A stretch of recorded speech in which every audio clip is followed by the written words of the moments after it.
Hey guys, welcome back to Fire Dragon, and we are here today with a brand new episode style. Me and a friend are starting a podcast. We're just going to be talking about random things. The specific first one is about Ben Shapiro and his debating style, not about his policies or anything, even though we do talk about it. But the podcast episode is about his debating style, techniques, and in general, what debating styles and techniques should be.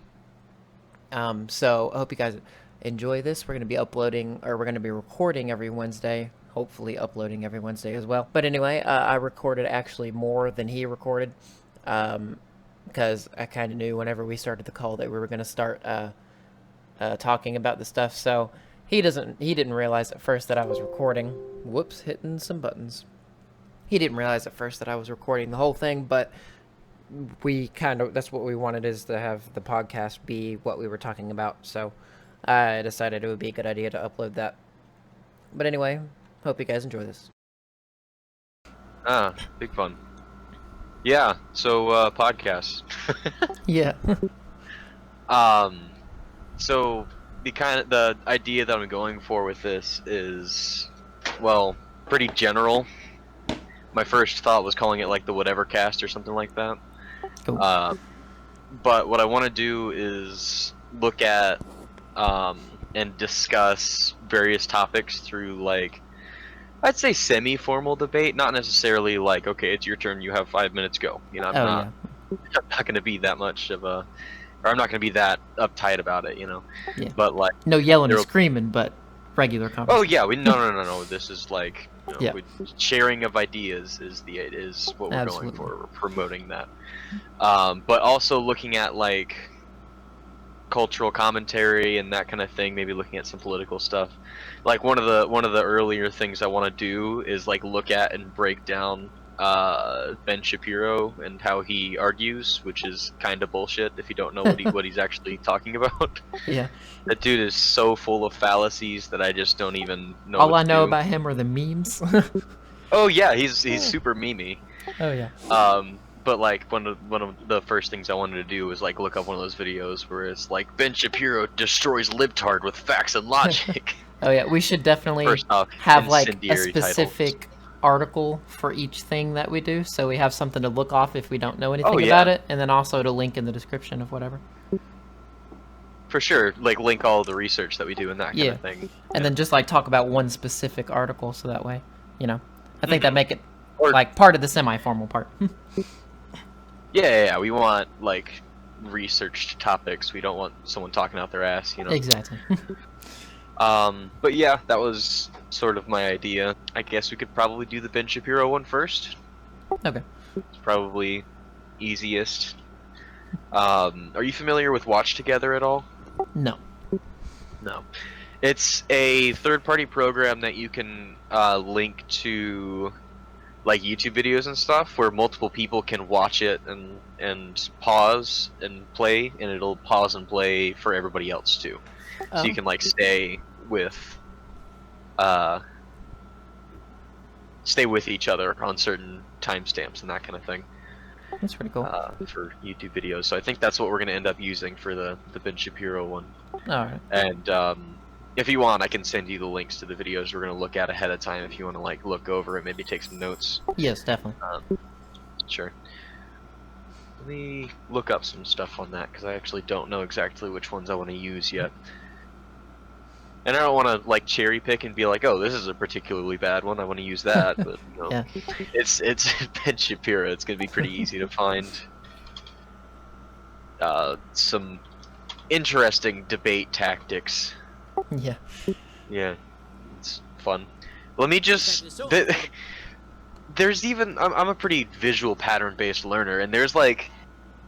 You don't even have to know what the thing says. It's every single one of these titles are like Ben Shapiro destroys, in all caps, liberals and libtard Islamist compilation, or Ben Shapiro destroys liberal who accuses him of racism. It's all in the exact same like cadence and their use of caps, and there is not a single duplicate channel here. It's like the meme format, basically. Yeah, right. It is a format. Here, actually, just do this. Here's a link. Okay.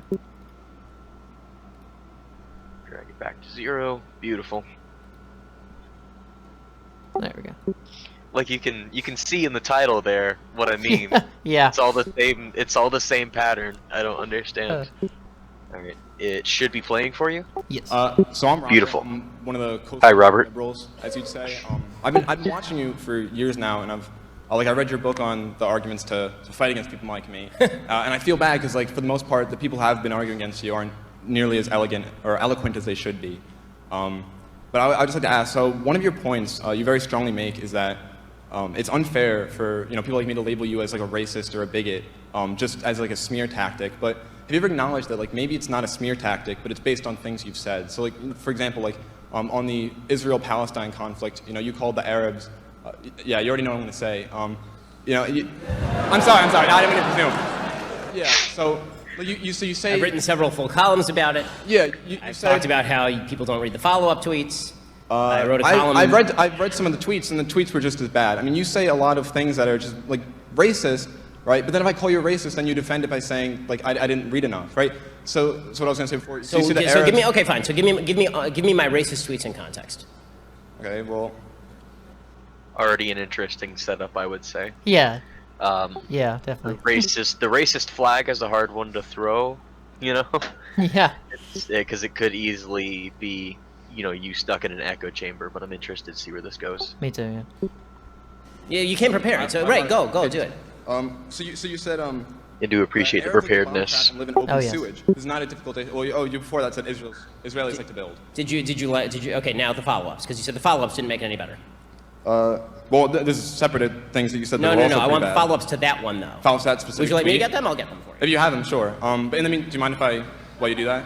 What was that? Do you mind if I continue while you do that? Well, I'd like to take them one by one. So Sure. if you, Okay. why don't we do this? Why don't we delay that one until the end while I look Okay. this up from the podium in front of 600 people? You've also said. Okay.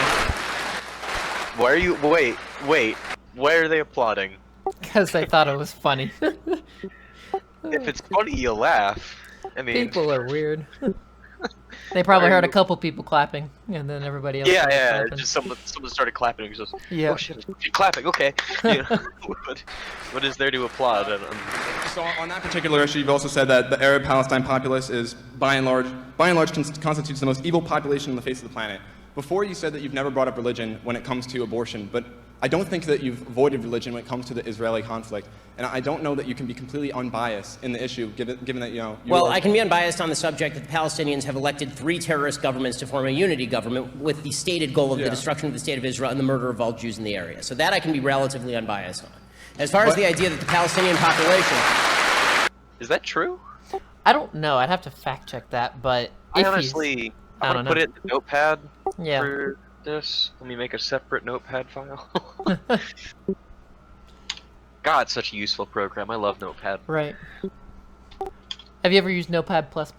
That one's so awesome. The coding one? Yeah, that one. Yeah, I use it. I use it for regular C++ stuff. and occasionally Lua if I'm messing with computer craft or whatever it's called.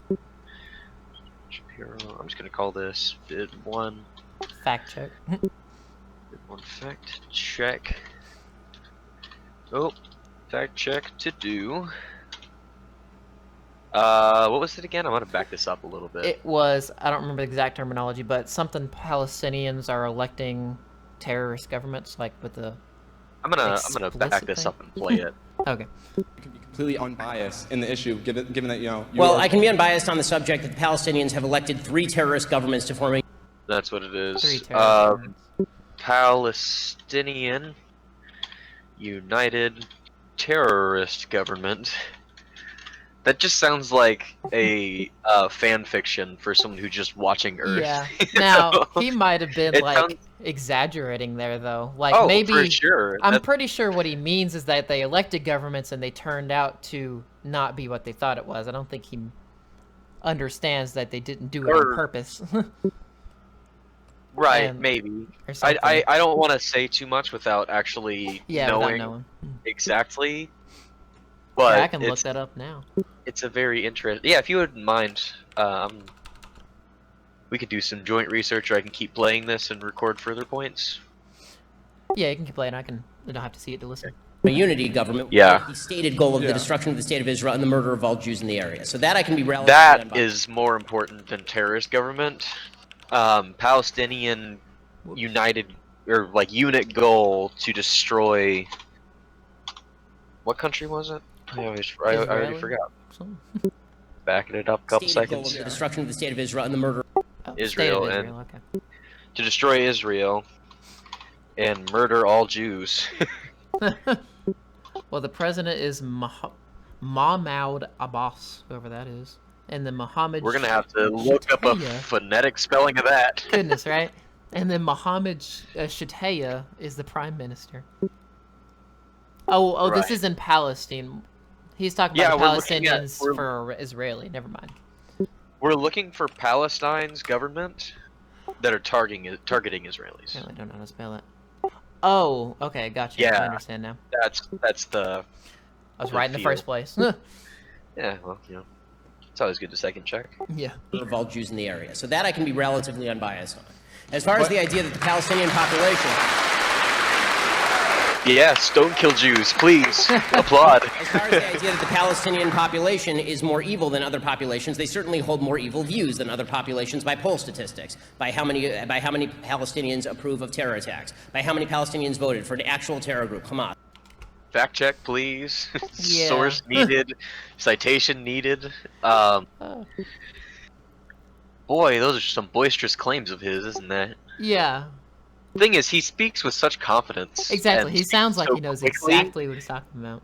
Exactly. A lot of it is how you phrase and how you present yourself. And he definitely is very confident. I just got very distracted mid-sentence. Look at this guy's shirt. Look at You mean his? look at Ben Shapiro's collar.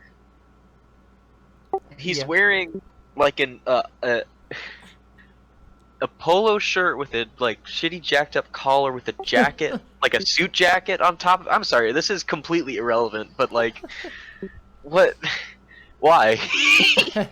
I don't know. That's probably I completely uncomfortable, but forgot it doesn't the point, look too though. bad. Oh right, Palestine's apparent evil views. Palestine's approving, or Palestinians approving terrorist attacks via, or found the via government. polls of some. Oh. That's not how you spell Palestinian. I said Don't worry. Plastinian. Apparently, I didn't know how to spell Israel, so It's a weird one. It's easier than, or harder than Palestine. I see would why they say. call them Israelis instead of Israelis, because that's how you Israelites. spell it. Approval of terrorist attacks. If any of this is true, damn. Yeah. And another actual terror group is Palestinian Authority, and another actual terror group, the Islamic Jihad. Okay, so I don't think that all views are equal. Do we care about listing the specifics of the terrorist groups that they're supporting, or just general? Just general. Okay. And I don't think that people who hold evil views are necessarily good. I mean, I'm sorry if the polls don't Good point. support the idea that everyone is equally wonderful, but everyone is not equally wonderful. Okay, I'm looking up these statements now, so if you'd like to give me a second. But you've continued. You deny secular Zionism, and you Quote, prior- okay, so here, Sure. I've got Don't know what secular Zionism Yeah. is. How do you even spell it? Secular Zionism? Z-I-A-N-I-S-M? Apparently, it's ZIONISM. Oh, right, Pretty close. Zion. Right, got it. What is Zionism. Zionism? Secular Zionism specifically. That's true. Apparently it's Secular bad. Zionism. I don't know what that is. Well, let's Exactly. look it up.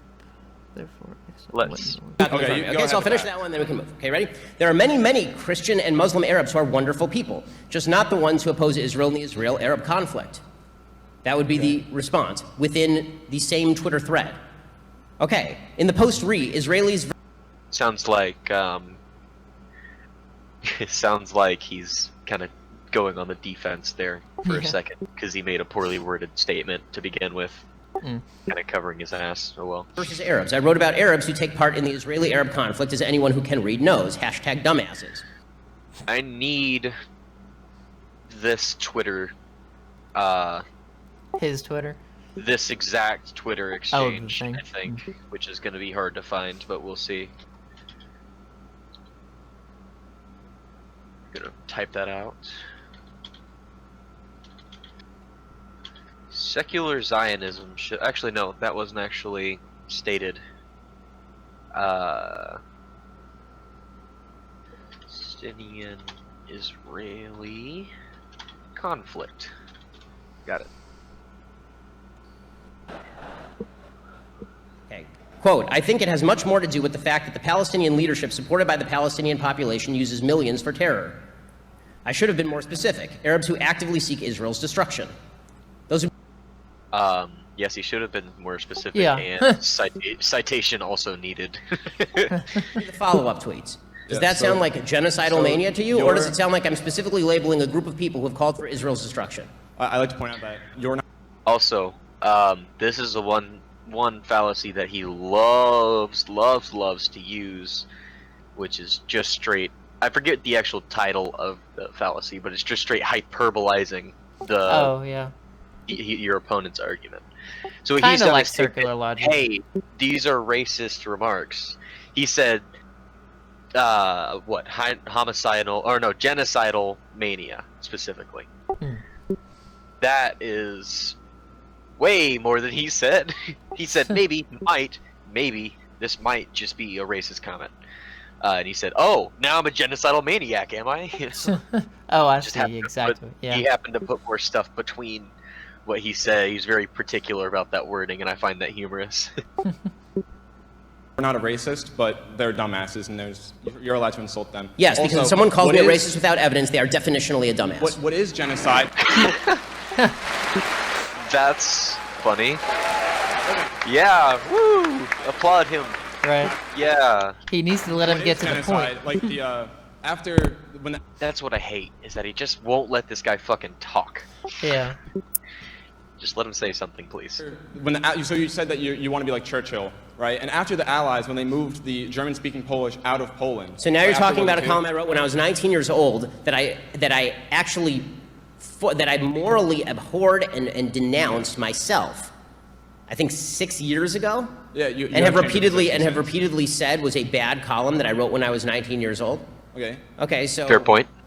New, I next. wish I had more time. Like, do you wanna get a drink sometime? Like a non-alcoholic beverage? What was that? Say it one more time. Do you want to get a non-alcoholic drink sometime? Because I have a lot here. I really do. I have like. I mean, I know that I'd you've like got to a book press you. for. Let me just say this: for everything that you're going to say, Yeah. I've addressed literally every one of those points. I have a Yeah. column that I put out probably only a few months ago, and the literal title of it is "So here's a giant list of all the dumb stuff I've ever done. Don't worry, I'll keep updating it." I didn't get that one in my research. I So do I- apologize if I've misrepresented. Like, I did. My research wasn't able to be so thorough because it was a pretty last-minute decision to start like really going in trying to ask you a question. And again, But I would- that's totally fine, and I appreciate you coming, and I Yeah. appreciate you asking me the questions. But if the notion is that I'm a racist before you actually read all of my responses to that, I mean, the racist is just one part. I also like the transgender. Like, you don't believe in transgenders, and like that's not really supported well, by I mean, I don't know what that biology. means. I don't believe in transgenders. I mean, Well, you- transgender people exist. It's not You've something said to believe in. that. Or, You've said. Yeah. You've said that gender and sex are the same thing. They think they're I've said that synonymous. gender and sex are linked. I've said that femininity and masculinity Just are before- linked to male and female. Just before you said that they were. Right, there are two genders. I don't believe there are 1,000 genders. And if I think that if you're defining gender as just a random series of societal constructs, then there aren't two genders, there are infinite numbers of genders, because everybody is a mix of feminine and masculine. So why restrict it to 70 genders? Make it 6 billion genders, since we all have our unique mix of what male and female constitute. And yes, I don't think that there can be such a thing as a male in a female's body. I don't think that there is a female in a male's body, and I find the logic to support that and the science to support that utterly lacking. Yeah. So that's not really an argument. That wasn't a debate topic. That was just him saying a series of random. beliefs that were unconflicted in any way. It wasn't for some. What's the adjective form of a fallacy? I almost said phallic, Oh. and that's not Yeah, that right doesn't at sound all. right. Fallacious. I don't. Fallacious sounds right. Fallacious. Or fallacious. Okay, close. It's not particularly fallacious in any way. He just said, "Here are some facts. Here's some stuff." Yeah.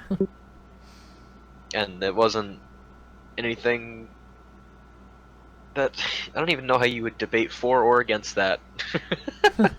I mean, it depends on which side you're arguing for. I suppose, but that is so utterly subjective. Yeah, it is. The debate in there comes in as someone who identifies as an odd gender or something like Yeah, that. the only real debate is a scientific person versus a Well, person that feels that whether way. or not you should be offended against somebody for misgendering you without prior context is something that I think could be Yeah, that could be. could be said. Hey, someone's wrong here, you know. Yeah. And of course, that's all contextual. But whether or not someone feels a certain way is not something that you could really debate, is it? To an It's like extent, but yeah, not really. it's like saying You can believe what you want to believe. I like the color green. No, you know, Yeah. it's No, it's not scientifically, something- 80% of people like blue. You have to like blue. you have to like blue's a better color. It's Yeah. the color of the sky. It's the You know, yeah. it's something. It's so subjective that I don't think you can really make a clear point and say that definitively it is or is not a thing. Yeah. Moving on. So, again, I didn't. I'd be happy to get a non-alcoholic beverage with you and discuss it more fully. Thank you for coming. Love how much of it. That wasn't egregious.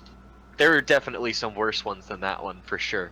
But I want to stop and do some research into whether or not he said things that were just straight wrong. Yeah.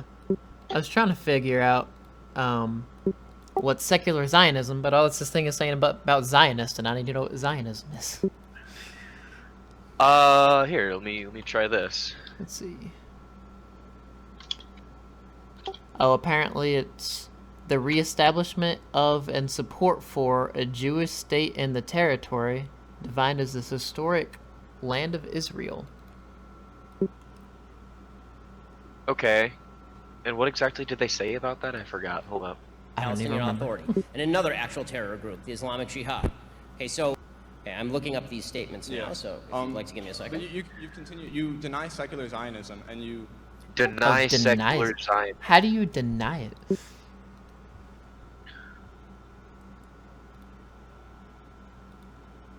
It's Hebrew nationalism. How would one deny that is the question. Okay, what does secular mean? Seriously? Boy, this is quite the conflict, this one. I've never actually done any research into the Palestinian-Israeli Me neither. conflict. It might be worth looking into. Okay, so as far as I can understand, secular Zionism is, well, let's just start off. Secular is like denoting things that have no religious or spiritual basis. Yeah. So if you're secular Zionist, then you're like doing those things without the religious or spiritual basis. So it's not religious. It's probably more. More like beneficial, economic, I guess. Yes. Like doing Either things for that the wrong reason is or- what it sounds like. Either that, or it's like belief in like heritage or familiar links that cause this. Definitely worth some more look into. Yeah. This is not the right video for this podcast. Not that I'm against doing research for this, but this is not the point that I wanted to make. Not that Ben Shapiro just says false things, presenting them as fact. It's that he makes arguments that are just fallacious. Yeah. Yeah. I think I Oh. understand what he's saying. Sorry, I'm stuck on the secular No, Zionism. no, no. Go ahead. But I do think what I you understand what he's saying with the secular Zionism, not supporting it or not believing in it. I mean, obviously it's a real thing if people are doing it, but Oh, for sure. But denying it. but, I- like, I could understand if this is what he meant. So secular Zionism, as far as I understand it, is basically like I mean, the Zionist part of it is a religious thing that the Jewish people believe, right? So if you're a secular Zionist, you're doing things just because you want to or because it's going to benefit you. Like, so if you are supporting a person being whatever it is you're doing, like if you're supporting communism, supporting capitalism, then he's saying you need to have like roots of your reasoning being like religious aspects. So like, I'm doing this because my God says so. Whereas if you're a secular Zionist, you're doing it just because, not because your God says so. You're just doing it because you're doing it for the heck of it. I'm gonna do some Googling with Ben Shapiro's name stuck to that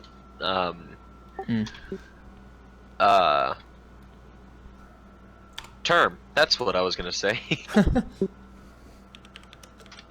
I found this article by the Jerusalem Post titled "Ben Shapiro: Israel is protecting Western civilization," which is an interesting claim. Yes, I know who Ben Shapiro is. You don't need to tell me his thing. Just tell me what to the point the title of the article implies.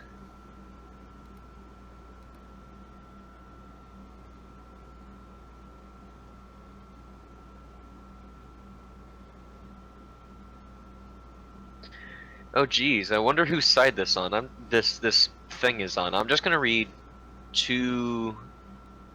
They're technically spaced out as paragraphs, but they're single sentences. The Anti-Defamation League, Anti-Defamation League, what a weird way to put it, identified Shapiro as the #1 target of online anti-Semitism among Jewish journalists in the U.S., and he received the most hate by far. Shapiro continues to be targeted from all ends, from the left because he's staunchly conservative, and from the right because he is not a Trump cheerleader. That's how they worded that, huh? Wow. Trump cheerleader, and does not hesitate to criticize the president. So, obviously, we've got some bias here, but at least this will maybe explain his views on this.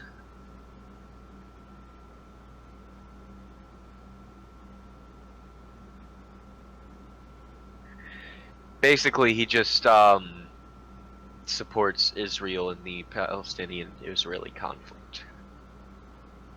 Seems like. Shapiro has often bounced between his religious view and secular logic-based view. One instance where this came up strongly was in the debate over abortion in the U.S. So. Okay, so I was right on the definition: religious view and logic-based. Yeah. Okay. At least I understand it right now. Oh, here's a perfect example. Let me make sure that this word means what I think it does, though. Because I might just come off sounding like an asshole here. Okay, exactly. So, on abortion, a quote from Mr. Shapiro. People on the left are claiming Judaism is pro-choice because you have to ask a rabbi for heater or permission. You're a theocrat now. Congratulations. Non sequitur, my friend. So the opponent is phrasing an argument for pro-choice via some Jewish tradition. I don't exactly understand what it is, but he's turning that around and saying, "You believe in religion now." Yeah. That is not. First off, no. They're phrasing an argument against your own beliefs, not claiming that they believe them. And then, saying that them doing that makes them a theocrat is interesting, to say the least. Yeah, there's a word for that. I know what you were talking about. It's where you automatically assume somebody is something because they're not something else, but disregard every other option that they could be. Oh, yeah. I know exactly what you're saying. Like, just because you're not one thing or you are one thing doesn't mean you are or are not something else. Like every other option. What is that when word? You assume a It's difficult bilateral position, binary position, something like that. There's a term for it. Yeah, there's an English term for it. I don't know. I don't know exactly what it is, but yes, that's funny. You're either not religious or you are religious, and that is dictated based. First off, Yeah. not even related to the argument you were just having, but that's the kind of argument that you can find on a lot of these Ben Shapiro videos. Oh, this should be interesting. I don't know if this one will be particularly informative, but I'm gonna pop another video and watch together. Starting with A Fortuna, already a great start. Perfect.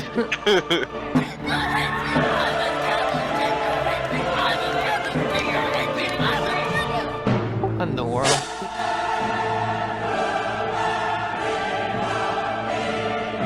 So, first off, this is the kind of video that the Ben Shapiro fan base likes to make. I can see. Where, I don't want to cast a huge blanket here, but this is what I see all the time, where they will take debates against people who are, first off, obviously not very eloquent in their debate, and dismiss them, and whatever arguments they might make because of their lack of eloquence. But also cherry picking on what exactly they're saying versus what someone more, I don't know, What they reasonable mean. might Oh say. yeah. Stop playing off Coming out Fortuna. of being a liberal snowflake or whatever it's fine. about my feelings.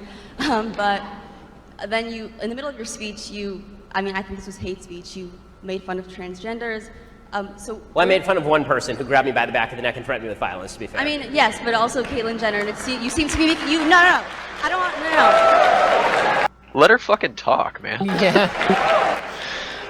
You were clearly making jokes at the expense of transgender people. So my question is, where do you draw the line between being a mensch? First off, I don't agree with what she's saying, but I guarantee that whatever Ben Shapiro is about to say is also bullshit. Yeah. Because, everything can be laughed at, in my opinion. You just have to say it correctly. Mm-hmm. And I don't think Ben Shapiro is particularly comical. But,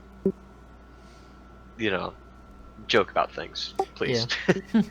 And clearly offending people. Like, where do you draw the line? Okay, so for me, Did you like that? I don't know if you're actually watching that. Yeah, I could see that. You Wait see for the come. Wait for the comeback. Really, I was just gonna click I off guess the video. This is more against the portrayal of Ben Shapiro than Ben Shapiro himself. Yeah. Because That's true. we've seen that Ben can make valid arguments. Yeah, he does do a pretty good job of debating whether or not he's right or wrong.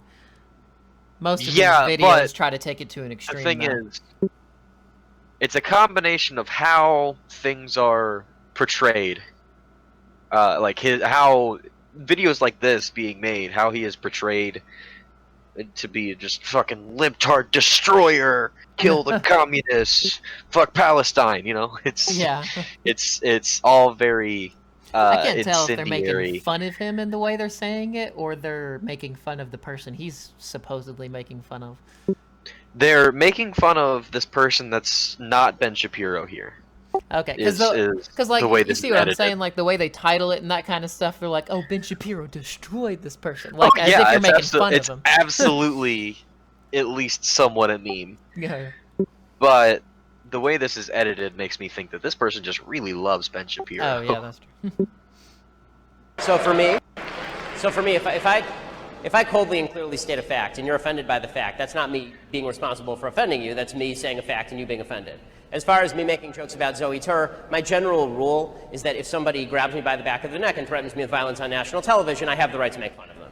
That's just as when I was at University of Wisconsin. If people are going to chant at me and yell at me, then I'm not going to treat them with courtesy because they are not deserving of courtesy. Courtesy is something that you earn by being courteous. No, don't fucking do the thug life thing. I had another point, but please do not. Oh, please. Anyways, I want to point something out because this person that came up and said, "Hey, this is a thing that offended me," which, whatever. I'm kind of playing devil's advocate here. Yeah. Because people who say, you made a joke about something that offends me, I'm sensitive. you shouldn't make that joke because it offends me, you need to stop. Yeah. I don't like cancel culture. I disagree with it Me too. vehemently. But the way the odds are stacked are very obvious by the crowd's response. Because when she was talking mid-sentence and Ben Shapiro made some off comment or whatever, the crowd was like, "Woo, yeah, do it, Benny. That's my guy." But Ben Shapiro, not mid-sentence, he kind of paused a little bit, and then a little applause started, but then he kept speaking, and it died back down. You know, that crowd is very obviously against this lady. Yeah, definitely. So, in a sense, you know, this is a biased scenario, not only in the way this video is edited, which is just abhorrent because of this. Yeah. Oh, Stop. wow. That's just obnoxious. But not only because of the way this video is edited, but even this just shows that Ben Shapiro, he's an okay debater. He knows what he's doing. I'd say he's better than like people who go into debates for presidency, which, by the way, that's another thing I want to talk about at some point, is presidential debates, because nothing is said at presidential debates, Yeah. despite a lot of words being spoken. And that's that's a that's a thing that bothers me. But he knows how to debate. He's been debating for a while, as I can pretty much say that for a fact. I actually don't know much about his backstory, I but read it. He's been doing it for 17 years, I think. that was like how long he's been writing articles and stuff that have total. been like publicly published, I guess. But he's definitely a debater. Yeah. But he doesn't have to be that good against, or that good in these scenarios, because he could pretty much say anything.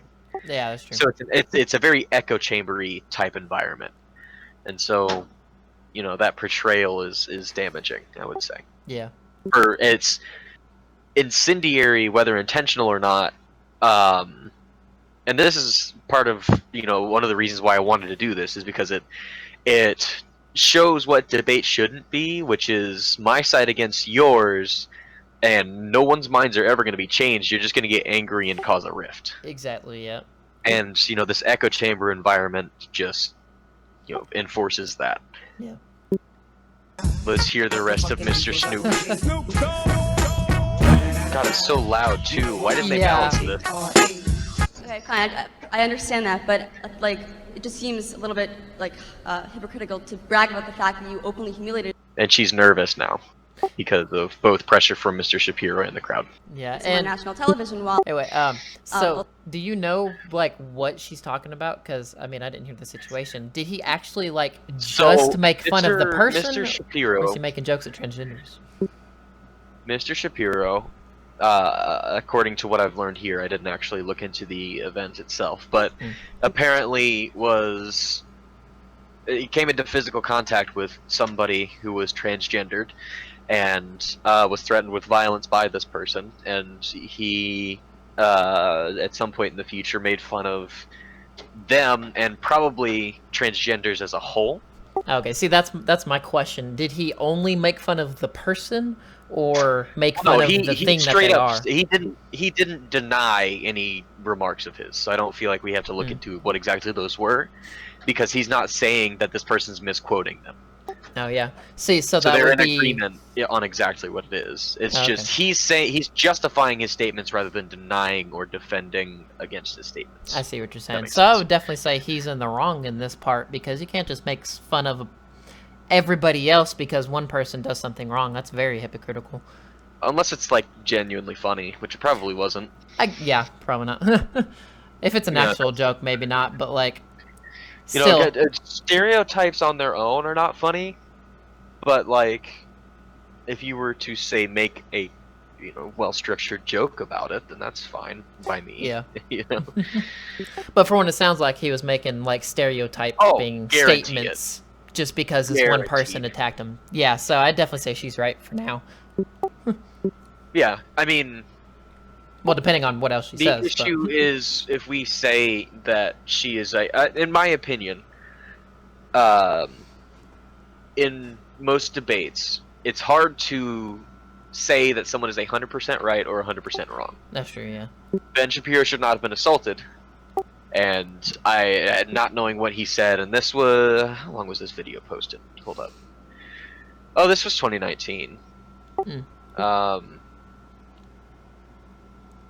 So it might have been more recently, but finding that incident is going to be difficult. We'll have to dig through some bullshit. I forgot where I was going with that. What was I saying? I don't know.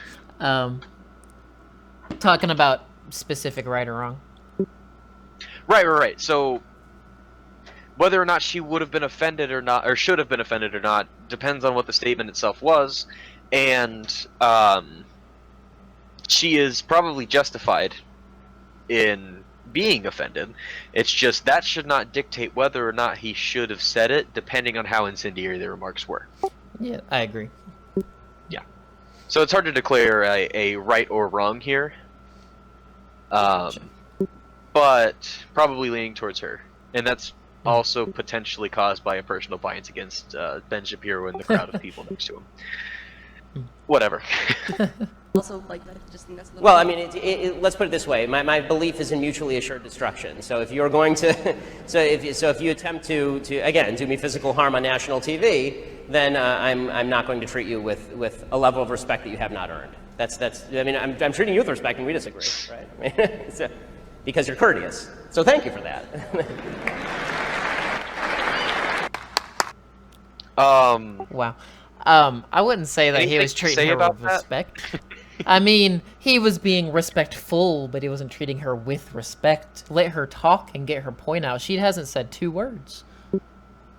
Well, Like, I mean, she that's said fair. that. Half the stuff she said was Yeah, I mean, she should get to her point, but also he won't let her get to her point. She hasn't said anything except, hey, you've said something about this incident, and then he goes off about the incident without knowing what her question or arguing is. Well, she said she made a statement.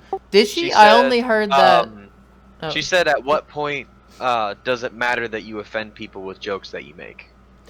And he made hasn't answered that question. a somewhat tangential argument that he is allowed to make fun of people who assault him.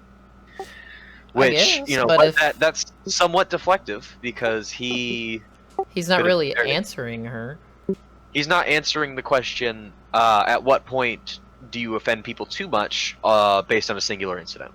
Yeah, and then he definitely didn't, like, respond and give her time or anything to say anything Exactly. further, which is kind of the point. You 'Cause don't need to continue beating her when she's down. Just let her talk, and then, I don't know, maybe she had more questions that related to it, and you're wrong about what you're saying now.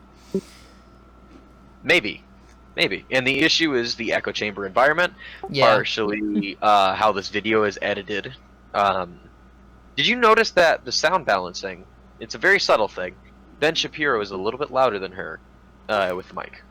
Oh, that's true. But it's also, to be fair, she's like a quiet girl, she sounds like, and Yes, he's a loud that's- speaker, so... That I wasn't. It it's probably contributes not a to it, sound but I don't balance think it's on balancing purpose. issue. Then I think it's just the fact that he's a confident public speaker and she's not, which contributes to the whole echo chamber. Confidence really helps him a lot. And what's funny is I don't disagree with anything that he said here. Yeah. Because he did not specifically say that if someone of this group of people commits a crime against me, I can make fun of that group of people as a whole. He said if this person attacks me, I can make fun of them. That's fair. And, I feel like he hasn't said anything wrong. It's just I disagree with the way he's saying it and the context. Yeah, I definitely agree with what he's saying, but also I feel like based off of the way she's presenting it, he's not doing what he's saying. He's actually doing what you were just saying. He's going against the whole race because of the one person. So I don't disagree with his words, gender. but I disagree with his actions, supposedly. Sure. Yeah. You know, this is actually good discussion. I think I might just start recording on the next video, and we'll put that in. Sounds good. I'll let you know when that starts. Also, dude, don't. Have you seen the Shia LaBeouf thing, though? What? Like, Wait, I'm the sorry. thing I'm that sorry. that's You said from- that. I am so confused. No, this by scene right there. Several things. I'm so confused by so many things right now. Because, first off, why is this going on for so long? Right? If this Okay, is so meant you to be a haven't seen comedic the- timing thing. It's so long of a bit. Why are you interrupting Oh, for that, the, yeah. the conversation for that long? Also, I think what this person meant to do by this is to upload, or is to like put a comedic bit in this where they're like agreeing, I'm gonna applaud for him, and then like the awkward sitting down, like no one's agreeing with me, I have to, you know, conform. How does this clip specifically apply? Okay. Well, I don't know how it specifically applies to the video, but I know this part is just about the clapping. Okay.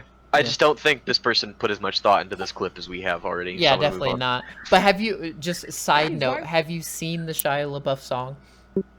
Our actual Cannibal Shia LaBeouf? Yes, that one. Yes, I have seen that. It's Okay, hilarious. great. It's the best thing Have you ever. seen Internet Historian's video on the "He Will Not Divide Us" scenario? I have not. Oh, it's so funny. I gotta get your reaction to that on Okay. the podcast at some point. Get that link down. Give me a second to note that down. Okay. Internet. Do you know of Internet Historian's stuff very much? No, I haven't heard of them. Oh, he's hilarious. He's great. Internet Historian. What did I say? He will not divide us.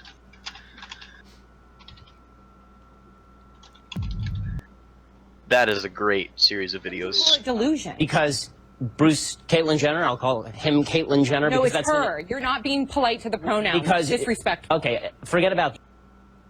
Okay. You want to talk about that editing? Yeah. This is a twofold point at this point, is talking about the actual things that are happening, the actual debate that's happening, and how both Ben Shapiro and the person he's arguing against and the video editor are presenting it. Because Ben Shapiro has said nothing. She was just rude to him because she doesn't like him. And then they said, biology exists. Look at these cool glasses. You know, it's no arguments have been made. Not yet. Yep.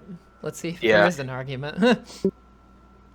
And I should probably explain how I feel on the whole transgendered issue, especially with like respect to I don't even remember their name now. Caitlyn Jenner. Who Yeah, who it's were on they the screen. before? Caitlyn Jenner. Caitlyn Jenner. I just don't remember. They were a dude. I just don't remember. Yeah, they got a gender change into a woman. That's all I know. What was his name though? Wasn't it already? Oh. No, it wasn't Bruce. Caitlyn. Bruce Jenner. Bruce Jenner. Yeah, Right. yeah. With respect to the Bruce Caitlyn scenario, Yeah. I will call you whatever you present yourself as. If I get it wrong, I am not an asshole. I'm just wrong. Yeah.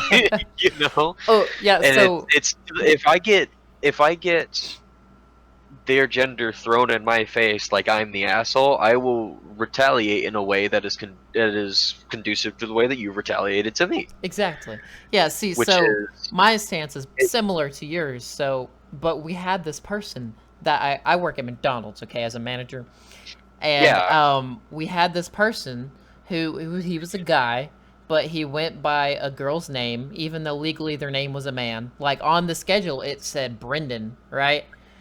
Yeah. And they came in and you called them Brendan, and they would be like, "No, my name's Gwen." I'm like, "Okay, sorry, it was on the schedule, Brendan. I get it now." But it's like, So I guess I'll call you Gwen. yeah, so now we call you Gwen. But I mean, as a manager in general, you can't legally like disregard them, because that's sexism in the workplace, kind of. You know what I mean? Like, what's the word for it? They have like things in place against it from specifically violating, segregating people. What is that called when you're hiring people? Discrimination. Discrimination. Discriminatory That's the hiring word I was practice. looking for. Anyway. There you go. But anyway, so like I knew as my mindset already was like I can't discriminate because I think it's stupid. But I also am gonna be like respectful to them, to what they want. Absolutely. Yeah, and so in general, like I'll call you what you think you are, but I don't Right. necessarily agree with you. So I have a very easy dichotomy to explain from my past on that. I was in the marching band in high school. I guess still am currently, but it's kind of weird because of the virus stuff. We're not Oh, actually banding until we decide that we're allowed to again. But there was a guy I thought. Well, yeah, there was a guy who changed their gender to female and was taking hormone blockers and all that kind of stuff their sophomore year, which that is a misstep in parenting, I think, personally. But that's beside the point. Yep. They were going to be called. I'm sorry, no, they were female and are now male. Oh, okay. They wanted to be called Mitch, I think. Don't remember what their biological name was, but basically, every interaction would have something to do with the fact that they were trans. It was always that was the subject of discussion, and they would make incendiary remarks towards cisgendered people, and oftentimes as jokes, sometimes as not. And that kind of thing is just kind of I don't like to say offensive, but it's just obnoxious. Yeah, exactly. If your personality is trans, then I don't like you. Yeah. But there was another guy who was a girl, and they were one of the drum majors. Can I see where this is going? I didn't know that biologically they weren't male. Oh, okay. Until I graduated. So it was just they existed as a male. Oh, that was gotcha. fine. I see what you're saying.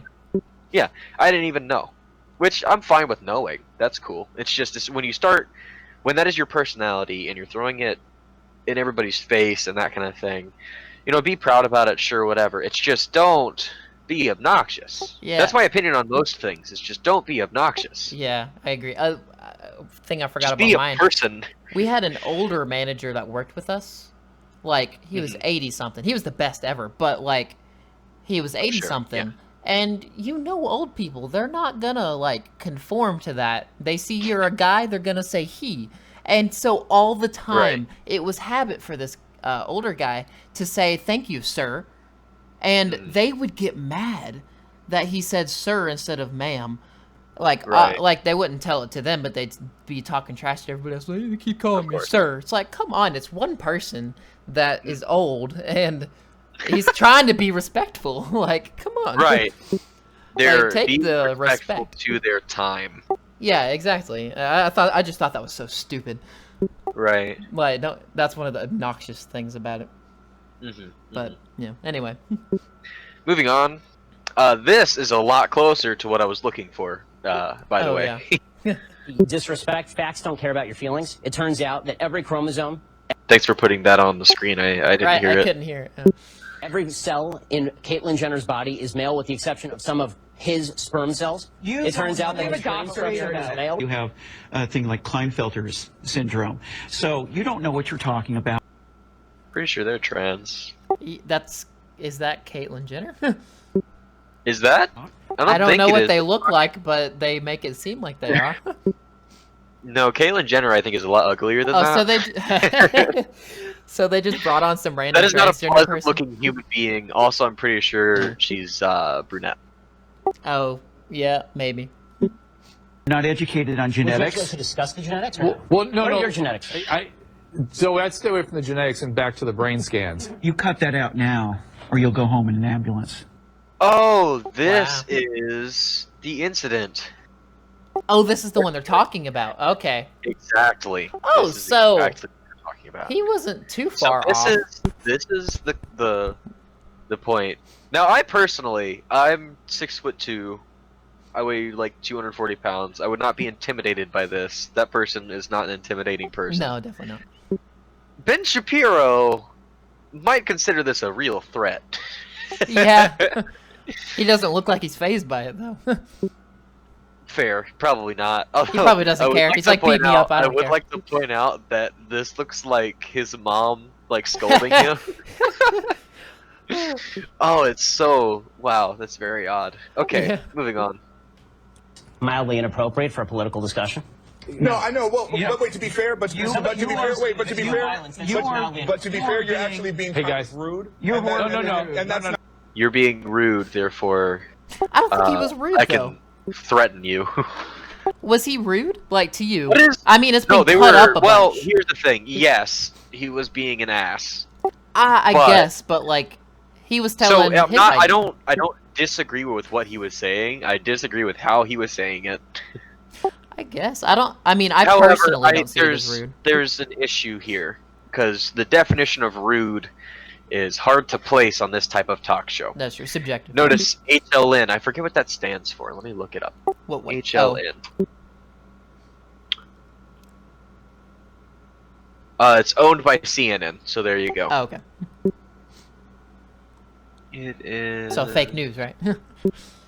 Well, it's not fake. It's just biased. Yeah. I feel like I don't trust news sources. Oh, definitely not. Especially like video. That's a whole different visual video news. But the point is, Write look that at one how in the many notepad. people there are News. here. So you have the talk show host over there on the left, on the top, who has made statements against Mr. Shapiro. I don't know about any of these three people next to him. I don't think they've said anything. The one lady on the left has said a couple of Okay. things. And then these two people on the right, including the person in question for the threat. This is a scenario where they have brought Ben Shapiro on to show to their viewers this is what the other side looks like, while also not accurately showing what his side is, because there's so many. It's a Shark Tank at this point. There's so many people against him that he's just there, and he can't so it's actually the get opposite of the for last him. part of the video. Exactly. So he is trying to flex a little bit and like get his word in before he gets covered up. Yep. And that's why he came off as more rude to me personally. Aggressive. And now that I still wouldn't say rude. Well, he the way he was speaking was particularly incendiary personally. I don't know. Maybe I'm wrong on that. I don't want to throw up the personally. I just think this because I was this way. Shield. I hate that argument. But I can back it up a little bit and point out what I mean if you like. Yeah. Yeah. Yeah. Here. That's too far. It's just past the awkwardly We don't long need the clap. we don't need the 5 minutes of clapping again. No, it's the 2 seconds of clapping and 5 minutes of silence. That's true. You call it delusion. Because Okay. Bruce Caitlyn Jenner, I'll call him Caitlyn Jenner. No, because it's that's her. You're not being polite to the pronoun.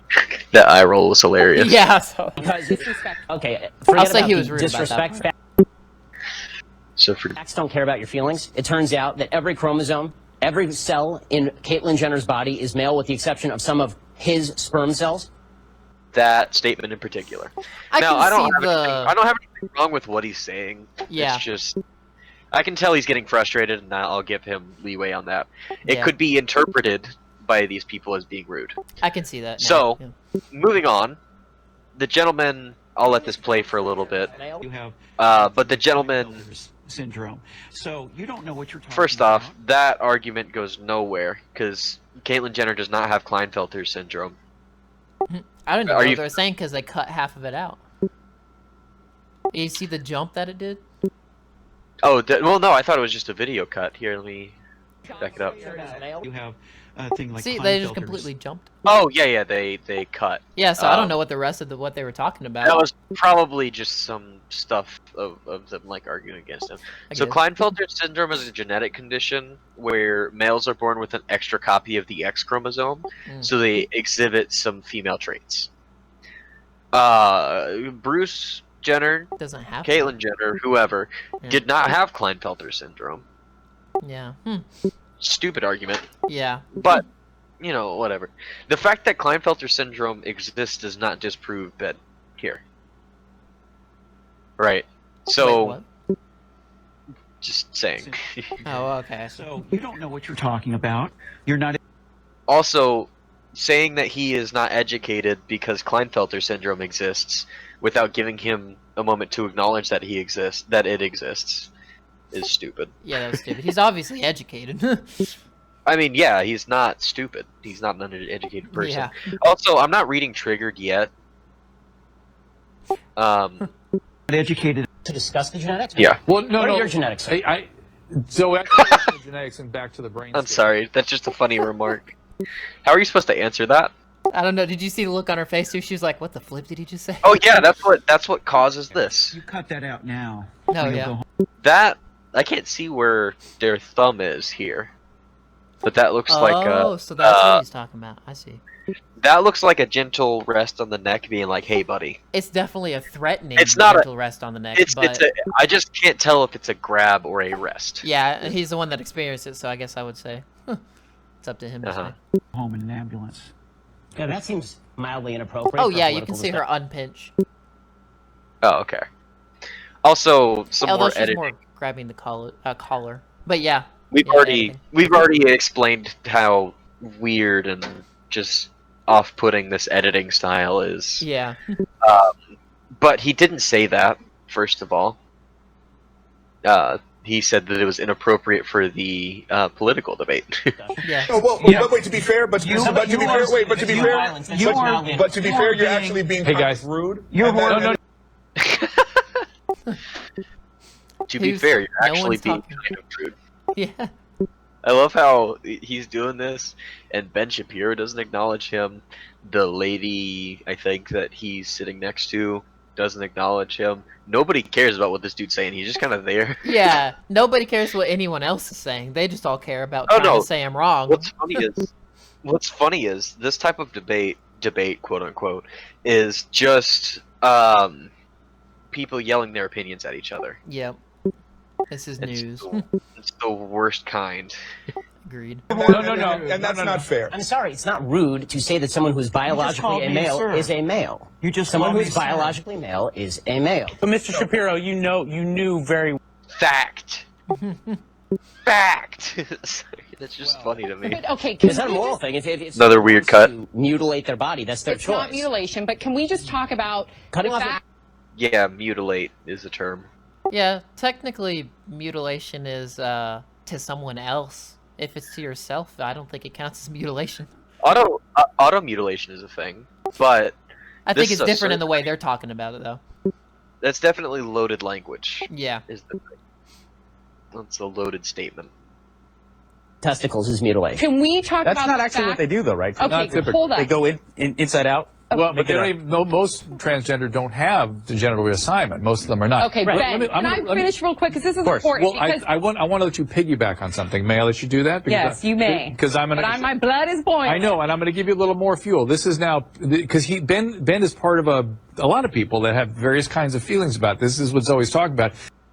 Not various kinds, just single feeling. Yeah, typically. pretty much. Here's Peter Berg, best known for producing Friday Night Lights. He posted this picture on Instagram with the caption, quote, "One man traded 2 legs for the freedom of the other to trade 2 balls for 2 boobs. Yeah. Guess which man made the cover of Vanity Fair, was praised for his courage by President Obama, and is to be honored with the Arthur Ashe Courage Award by ESPN." That's similar stuff you're Okay, so reacting first of all, of course, a wounded soldier deserves all the accolade and respect in the world. They save lives. Well, guess what? There's many different ways to save lives. I believe that Caitlyn Jenner bringing this conversation to the forefront is saving lives. And at the end of the day, can you look at the fact that more than 50% of transgender youth attempt suicide because of discrimination, because of shame?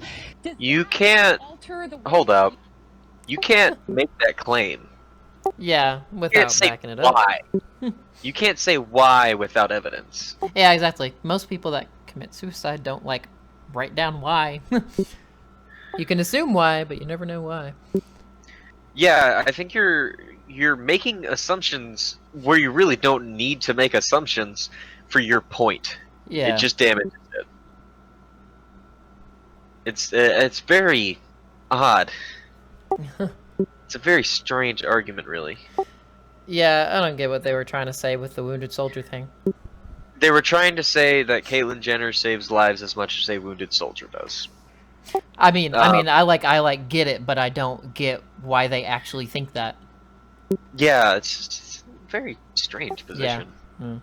how you should project your thoughts? What if they're watching right now? What if there's a teen out watching right now that is struggling with who they are, living their truth? Let's talk about some of the biological facts for 1 second. No, I want you to answer me. What would you say to a teen right now that really believes 100? Allow me to answer your question. I'm full of emotion right now because people die. I've noticed. Clearly, it doesn't bother you because you're sitting there stone-faced and cold-hearted. Of course it bothers me when people commit suicide, which is one of the reasons I don't believe that transgender surgery is the solution, considering that the suicide rate after transgender surgery is precisely the same Yeah, as the because suicide rate before transgender. Fact. and then they're open for more Okay, discrimination. the transgender suicide rate is approximately 0.8 in every 100. The only comparable suicide rate in human history of which I am aware is Jews living under Austrian and German rule during World War. Non sequitur. Holy non sequitur. Literally. Boy, do we even need to address why that's a non sequitur? No, I think it's. I think we're good. I think it stands on its own. Yeah. Liken the treatment of transgenders in the United States or the Western world to Jews living under apples to Nazi. oranges. No, I'm Apples actually to comparing oranges. apples to apples in terms of the suicide But I rate. think if you can see what discrimination Why don't we look at does. actual solutions? Well, why is it Then always stop society's hating. fault? Tolerate. It's not. I'm happy to tolerate. Whatever people want to do is what they want to do. But the idea that the surgery itself is something to be glorified, to be reveled in, the mental illness. But I think if you can bring up the Not what he was saying. I mean, kind of, but Yeah. I agree with him on this. oh, part absolutely. So far, all the way. Like, I never said that I would agree or disagree against. Oh yeah, or no. with Ben Shapiro on his points. No, He yeah, makes I was just points. saying. Yeah, he makes. I mean, It's like just- they're being unreasonable here. Let They're him- being unreasonable. This is more on the state of debate in popular culture, more Yeah. than whether or not someone's right at this point. It's just that look at, fallacy on both sides, where it's just first off, if someone that question that blonde lady asked was never answered, what would you say to someone who is like suffered from discrimination for being trans? Oh yeah. That's obviously there is discrimination happening, but that is not for a blanket to be made. Discrimination is not a blanket thing at this point for trans people, I don't think. From personal experience, I might be ignorant on this. But know. in my experience, it is from specific groups. Oh, I see what you're saying. Maybe Yeah. not even groups. Like this isn't. It's not like fucking what is it? 1940s and 50s. Yeah, it's not the for black 60s people. where it's Yeah, actual. exactly. Yeah, I get what It's you're not saying. systematic at this point. There's nothing. It's not as widespread as these people like to say. This is. It's very specific groups that are angered by they're being stuff for no a bit reason. stubborn. There. Yeah. Hearing so. I want to take a moment to talk about Mr. Shapiro's argument here, where because biologically on a genetics basis, because there are defined genes that way, does not mean that logically humans would decide to agree with that. Humans are stubborn; their Oh, yeah. brains are weird. So. There was an interesting point that didn't go anywhere earlier. There's so many points that just don't go anywhere. Yeah. Shows. This is the worst. We may need to do an entire episode on just why these shows are the worst. Yes. But talking about brain scans is what they're talking about. Oh, Talking about where brain activity is different between cisgendered and trans people. I'm sure that's a thing. There's no way that's not a thing. So the lack of acknowledgement towards that. I don't want to say unwillingness to acknowledge it because it was more just run over by other things. Yeah, there was just a dump truck full of stuff, and that happened to be on the bottom of the pile. the difficulty that Jewish people have faced because of hatred, then why can't you as a human, as Dr. Maya Angelou would say that I am human, so therefore nothing human can be alien to me. Why can't you take that? Stupid statement. What did that idiotic even statement. mean? Because I am a human, nothing human will be alien to me. Oh, that's completely retarded. What? That's a really stupid thing to say. It sounds like pseudo intellectual bullshit. Exactly. Someone would say.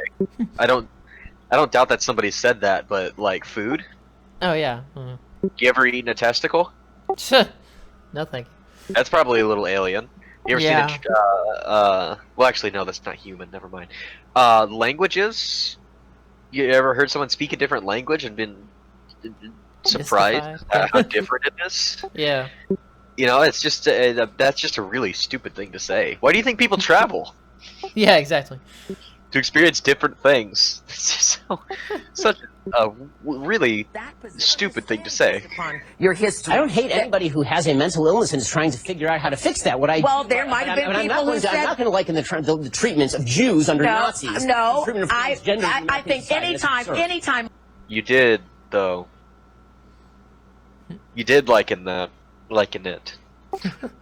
By comparing suicide rates, you did that. Well, in some way, I'm not saying fully, I'm saying to some capacity you have done that.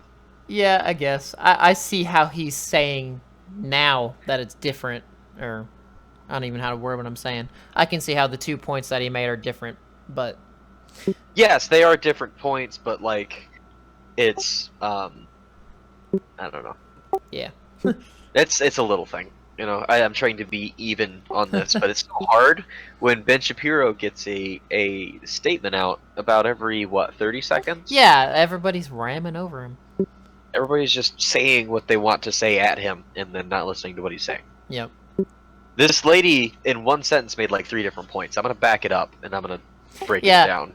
And in on the same page, like, at least Shapiro's arguments are all about the same thing, instead of 16 different ramming thoughts. Now, he doesn't let the other person talk either very well, but at least those are just the one train of thought.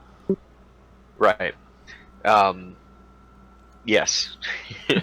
And that's these people are influencers and, you know, general public speakers. This gentleman that's hosting is a newscaster of some sort. I'd assume he talks like one, like he's reading off of a teleprompter almost. Yeah. But these other people are probably just influencers, where they don't, you know Not really educated. how to make their. I wouldn't say they're not educated. I'm well, sure not like specifically educated. they're not on debate, and they're not experienced with debate and how it works and how to yeah, I see effectively. what you're saying. Yeah. And this is part of why these shows are garbage, because they do this. They bring someone on who is like, okay, I'm here to have a debate against people who are like, this person's fucking wrong. Yeah. Yeah. It's just it's hard to make points about their points. But I'm going to. This lady has one spiel that breaks down so many different topics that I want to stop her as she goes. Face because of hatred. Then why can't you, as a human, as Dr. Maya Angelou would say? Okay, so where she was going with that, she doesn't finish this thought. She was going, why can't you, as a human, you know, at least acknowledge Empathize? that humans are going through. Why can't you empathize with people going through discrimination to some degree? And if she would listen to what he was saying too, she would understand that he is empathizing with them in a different way. He actually said that. Yeah, he specifically said that why don't we try to get solutions instead of just being, you know, ooh, go mutilate yourself. Exactly. Yeah, so. That and the statistics thing. Yeah, where yeah. you were like this yeah, suicide rates have nothing to do with. Yep. Right. And yeah, so that's one point. Nothing human can be alien to me. Why can't Stupid statement. you We already take talked that about it. position and understand based upon your history? I don't hate anybody who has a mental illness and Understand based on your history, which is not what he was saying. That's not his. You know, comparing them to Jews under Nazi Germany is not saying his own history per se. It's a weird way to word it. I'm being a little nitpicky here, but still, you see what I mean. He makes several points. With that, oh no, don't do that. I didn't mean to do that. Play button was too close. There it is. Can't you, as a human, as Dr. Maya Angelou would say, that I am human, so therefore nothing human can be alien to me? Why can't you take that That's position stupid. and understand I hate that based statement. upon your history? I don't hate anybody who has a mental illness and is trying to figure out how to fix that.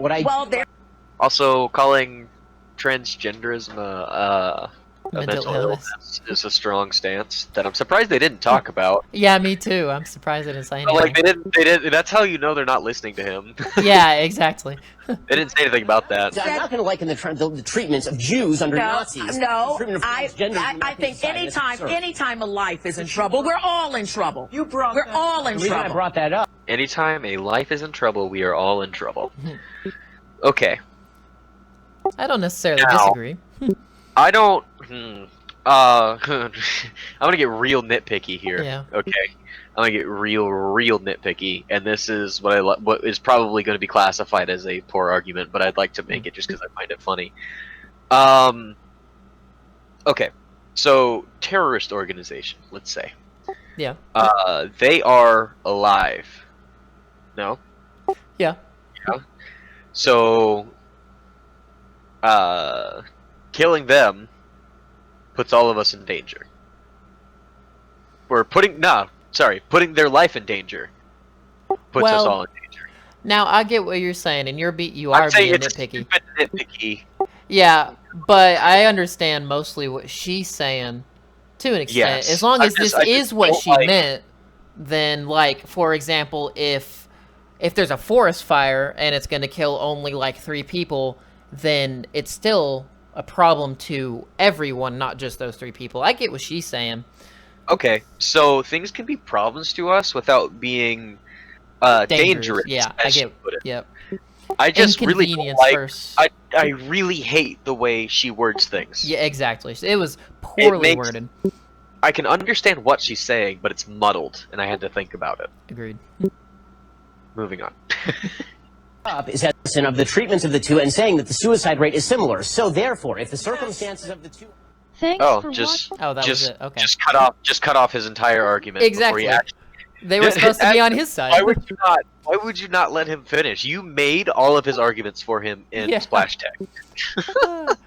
Wow. Okay, so I'm going to start recording, and I think we need to figure out how to do an intro for this. All right. All right, 1, 2, 3, go. Hey everybody, welcome to the Whatever Cast. I'm Nathan. I'm Matthew. And we're talking about a fun little guy by the name of Ben Shapiro today. Now, you probably have seen these things on YouTube before. I'm going to adjust my screen cap for a second. You've probably seen things like these. Ben Shapiro destroys feminist. Ben Shapiro destroys liberal who accuses him of racism. It's just so weird. And we'd like to talk about how... first of all, how Ben Shapiro makes his arguments, which at times is relatively flawed due to like fallacy and that kind of thing. I think you'd agree, right? Yep. Question mark. Hello, are you here? Yep. Sorry, my microphone stopped working for 2 seconds. Oh, well there you go. Wonderful. Yeah. Great. If that's a sign of things to come, we're not looking so hot. Yeah. Anyway, I agree with you. So he can make he has a tendency to make some fallacious arguments, but also like how he is portrayed in particular. So how he has a tendency to have an echo chambery environment around him, or he's being portrayed as particularly evil on certain irreputable talk shows and that kind of thing.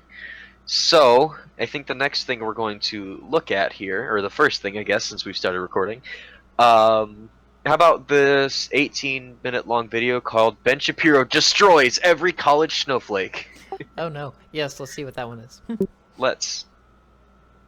I have to open it and copy the link. No, don't play, stop, no! Control C.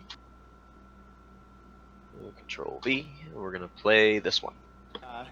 Here we go. Argument that the gender pay gap is a myth. Yes. And one of the main reasons that this is the case is because that female STEM education is at a lower level than it is for men. Females are continually discouraged. Okay, first off, I'd like to address the pay gap scenario. Yes. So, the wage gap. What are your opinions on it? All right. Well, in general, 80% of the problem with the wage gap is that it doesn't exist because, well, not doesn't exist, it exists, but when you're looking at simply the numbers, let's just say, for example, women get paid 70% and men get paid 80%. That 10% difference is usually because simply maternity leave. Women take off 3 months because they get pregnant. Men don't take off for paternity leave. That's usually what the difference in the wage gap is, and that's usually the reason people think there is a wage gap. Okay. That's actually not something I've considered. That's an interesting point. So I think that is a fair point to argue. I would like to add on that that very helpful most qualifier, which means we are not casting blankets here. We're just saying, like, yes. typically, this is what's happening. I do agree that some people, like some companies, pay women less than men. But also, if you look at, I'd have to bring up the specific article, but Google did an internal like review of their own company to make sure there was no wage gap, and they actually realized that they were paying men less than women. So, So it goes both there ways. is a very specific thing I'd like to acknowledge here. No. The fact that it is illegal in the U.S. to pay people less based off of anything other than their actual work ethic or work quality. That is a law. That is accurate. It is illegal to do that. That is And part of it's the in the reason company's best interest to follow that law. Exactly. Monetarily. Not only because it's illegal, but also because it'll cause some dissent loss. among your workers. Oh, yeah. Will not like each other because they are getting paid differently. Yep. That is the thing. Okay, so I'd like to take a moment and break down, and I'll leave a link in the description here of the specific article I'm quoting here. The breakdown of how the wage gap is calculated from people who claim that it is an issue systematically. So, it is the median value of female and male pays. So they get a massive list together and find the median instead of the mean, not the average, the median. Yeah, isn't that the middle? Like a That range? is the middle value. If you were to list everything out and count from either side until you met in the center, that is the value that they use. So the Okay. median value of men and women in the United States, which for such a large Populate, or what do you call that? for Statistic. such a large like set of data. Oh, what do you call it? Yeah, set of for data. such a large data set. Data set, that's right. The median is probably going to be pretty close to the mean, especially if you cut off outliers, which you should do. Yes. So it's those two compared is all it is, subtracted. Leading to, I think it's a 10% difference overall is what it was. I'm not going to quote it exactly because I don't know the statistic off the top of my head, but I will, leave it in the description and correct that if it needs to be corrected. But that is caused by, typically, a lack of females in higher paying STEM careers. Makes sense, yeah. Now, whether or not that's because of STEM education, which is, I believe, what this gentleman's going to argue, is another question. Personally speaking, in my experience, because I just got out of high school, like 2 years ago, I think, and STEM education is hard, or education in general, is more difficult to split among male and female than it is to split among people who volunteer for it or not. Yeah. That is my argument against this gentleman's argument. And now see, that's how I would structure it. I'd like to see how Ben does this, but we'll see. Yeah, and see, Go I ahead. had one more point. I've been out of school for 4 years now, working at McDonald's, like I said. Yeah. And I've been a manager for a while. I've worked at 3 different stores and physically been into like 3 additional stores, like just helping out and stuff, for McDonald's and stuff. And the higher ups, like the general manager, first assistant, and just regular managers, are literally like 60-70% women. So while there might be more men in higher $200,000 a year payment stuff, there's a lot more women in the upper middle area where they make enough money to live, but not like egregious amounts of money. So it just goes a lot of different ways depending on where you look. Right. But That's my point is that, well, in conjunction with yours, would be to specify the job This is not a nationwide occurrence that you should check, because that is such a large number of variables contributing to it other than gender that you have no way of specifying that gender is the issue. Yeah. That Exactly. is my- There's too many different variables that they don't account for. It is such a large census that you can't actually, and it's a large unspecific census. There are two variables: pay, gender. That's it. Yeah. Among the entire U.S. So, moving on, let's see what this soft-spoken guy is going to say, and we'll talk about why that matters later. Into STEM fields at a rate that's like much lower than men are. So I was wondering what you feel about this argument, and like, you know, do you like think it should be remedied, or like nothing? Well, I should be mean, done, I or- think that it's a free country. You can choose what profession to go into. If the idea is that the pay gap is largely due to profession choice, that's obviously true. If you look at a lot of dangerous professions, firemen, people who work on oil rigs, it tends to be men because men want to go into those professions. It's also true that men tend to spend more hours in the workplace. It's also true that women tend to take more time off with babies. That's not a bad thing, by the way. It's not a rip on women. It's always bewildering to me when feminists are like, it's terrible that women take time off to be with their babies. Why? I think it's a wonderful thing. Yeah, I mean, completely agree. But I think there is a societal discouragement for women to go into these particular fields. I was wondering if, like, you as like a problem. I don't see a ton of remedy? evidence that there's societal disparagement of women going into being a firefighter. So, this is a point that I feel like is good to point out. One of the reasons why Ben Shapiro is so successful in these debates, and not just because he's making good points. He is good at making points. He makes good, valid arguments most of the time.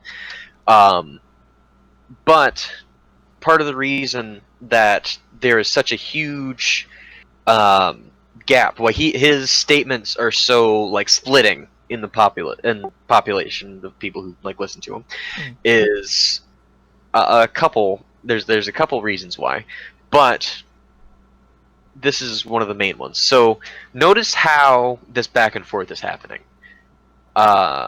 This gentleman, I didn't catch his name. I'm sure it popped up, but the guy that Mr. Shapiro is arguing against here presents.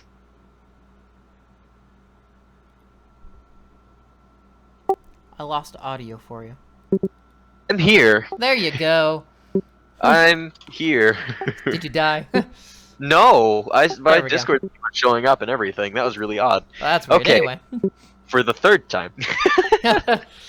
Anyways, so the gentleman that Mr. Shapiro is arguing against, he makes his point, and oftentimes right at the end of his sentence, or even like as he's still speaking, Mr. Shapiro will cut in confidently with his counter argument before, you know, letting him speak. So that is an establishment of dominance. So makes him either seem like a good debater and he knows what he's talking about, or an asshole because he's cutting the guy off and letting him go. He also doesn't like give them time to let the audience hear or like think about what the person's saying.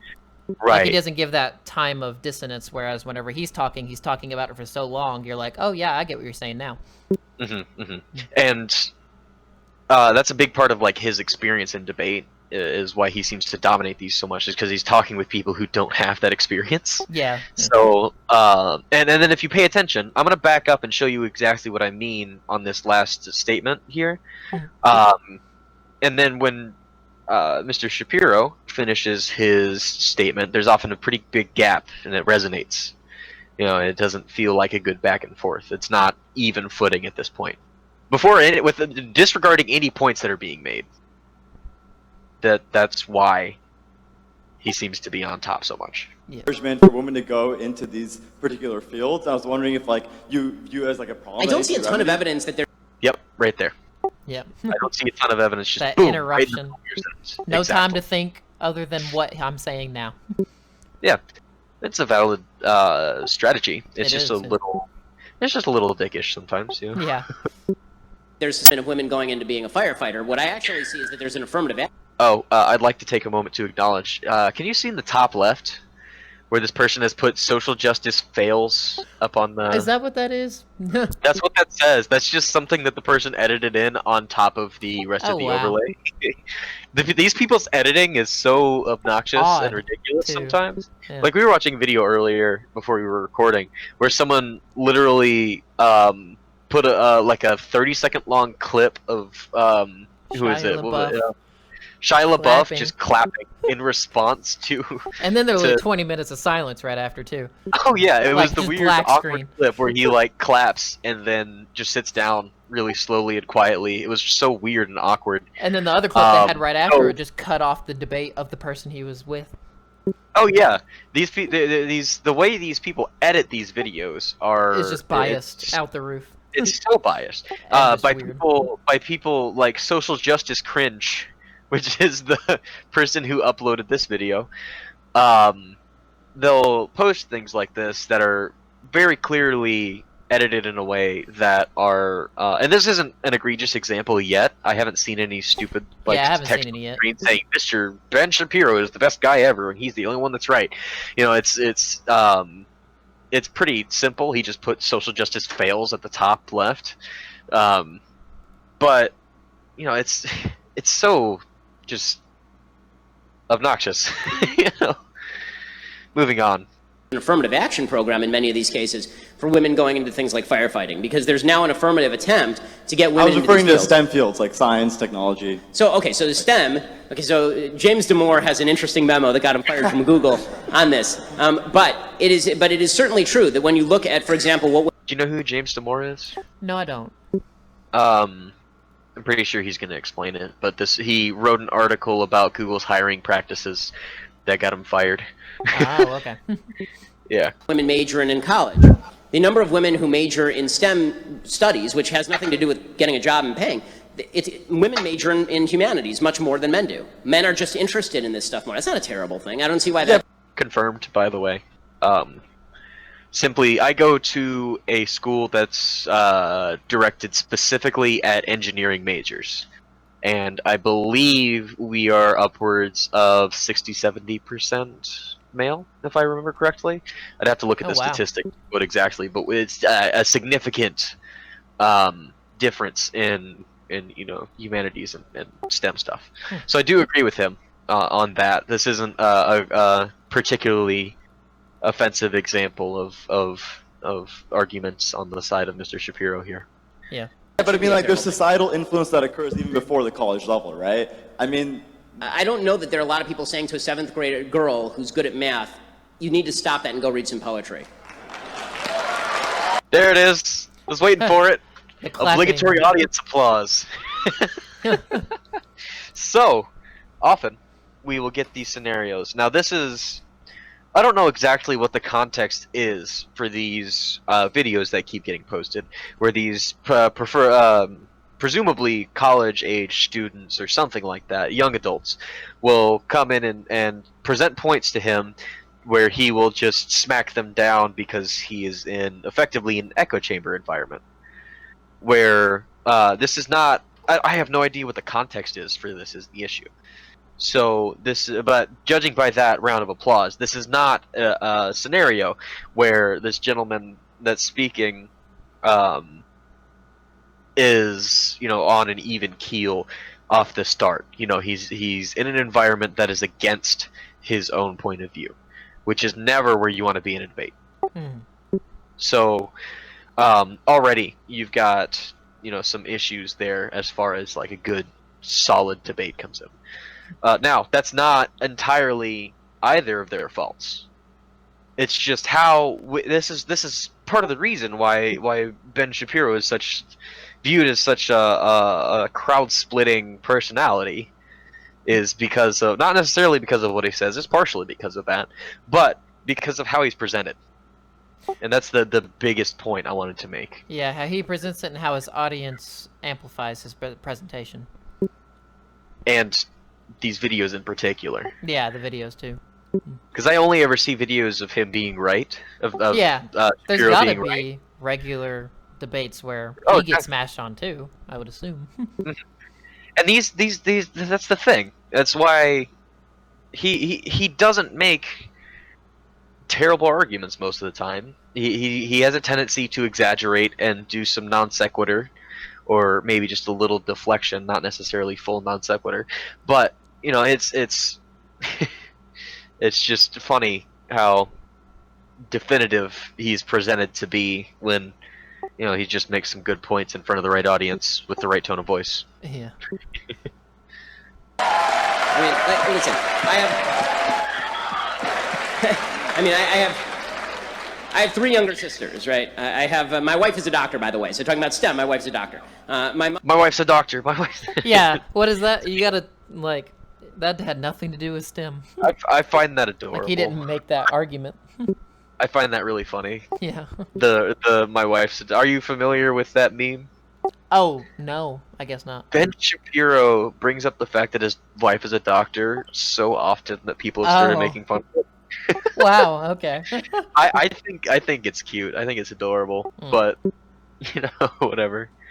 Mom runs companies. That's what she does. So I'm very much for women in the workplace and being able for them to choose what they want to choose. I really don't see a lot. If you can tell me the person who's out there going, women in science, fi, then I'll stand with you and say, yeah, that person's adult. That's really stupid. You know, if a woman wants to go into science and she's qualified for the job the same way that an equally qualified guy is, great. What I don't want is lowering of standards in science to meet any particular person, and I also don't want this idea that because a woman chooses not to go into science, and a lot of women choose not to go into science, and that creates a disproportionate percentage based on individual choice, that suddenly this is some sort of group discrimination happening in front of us. I gotta pause right there.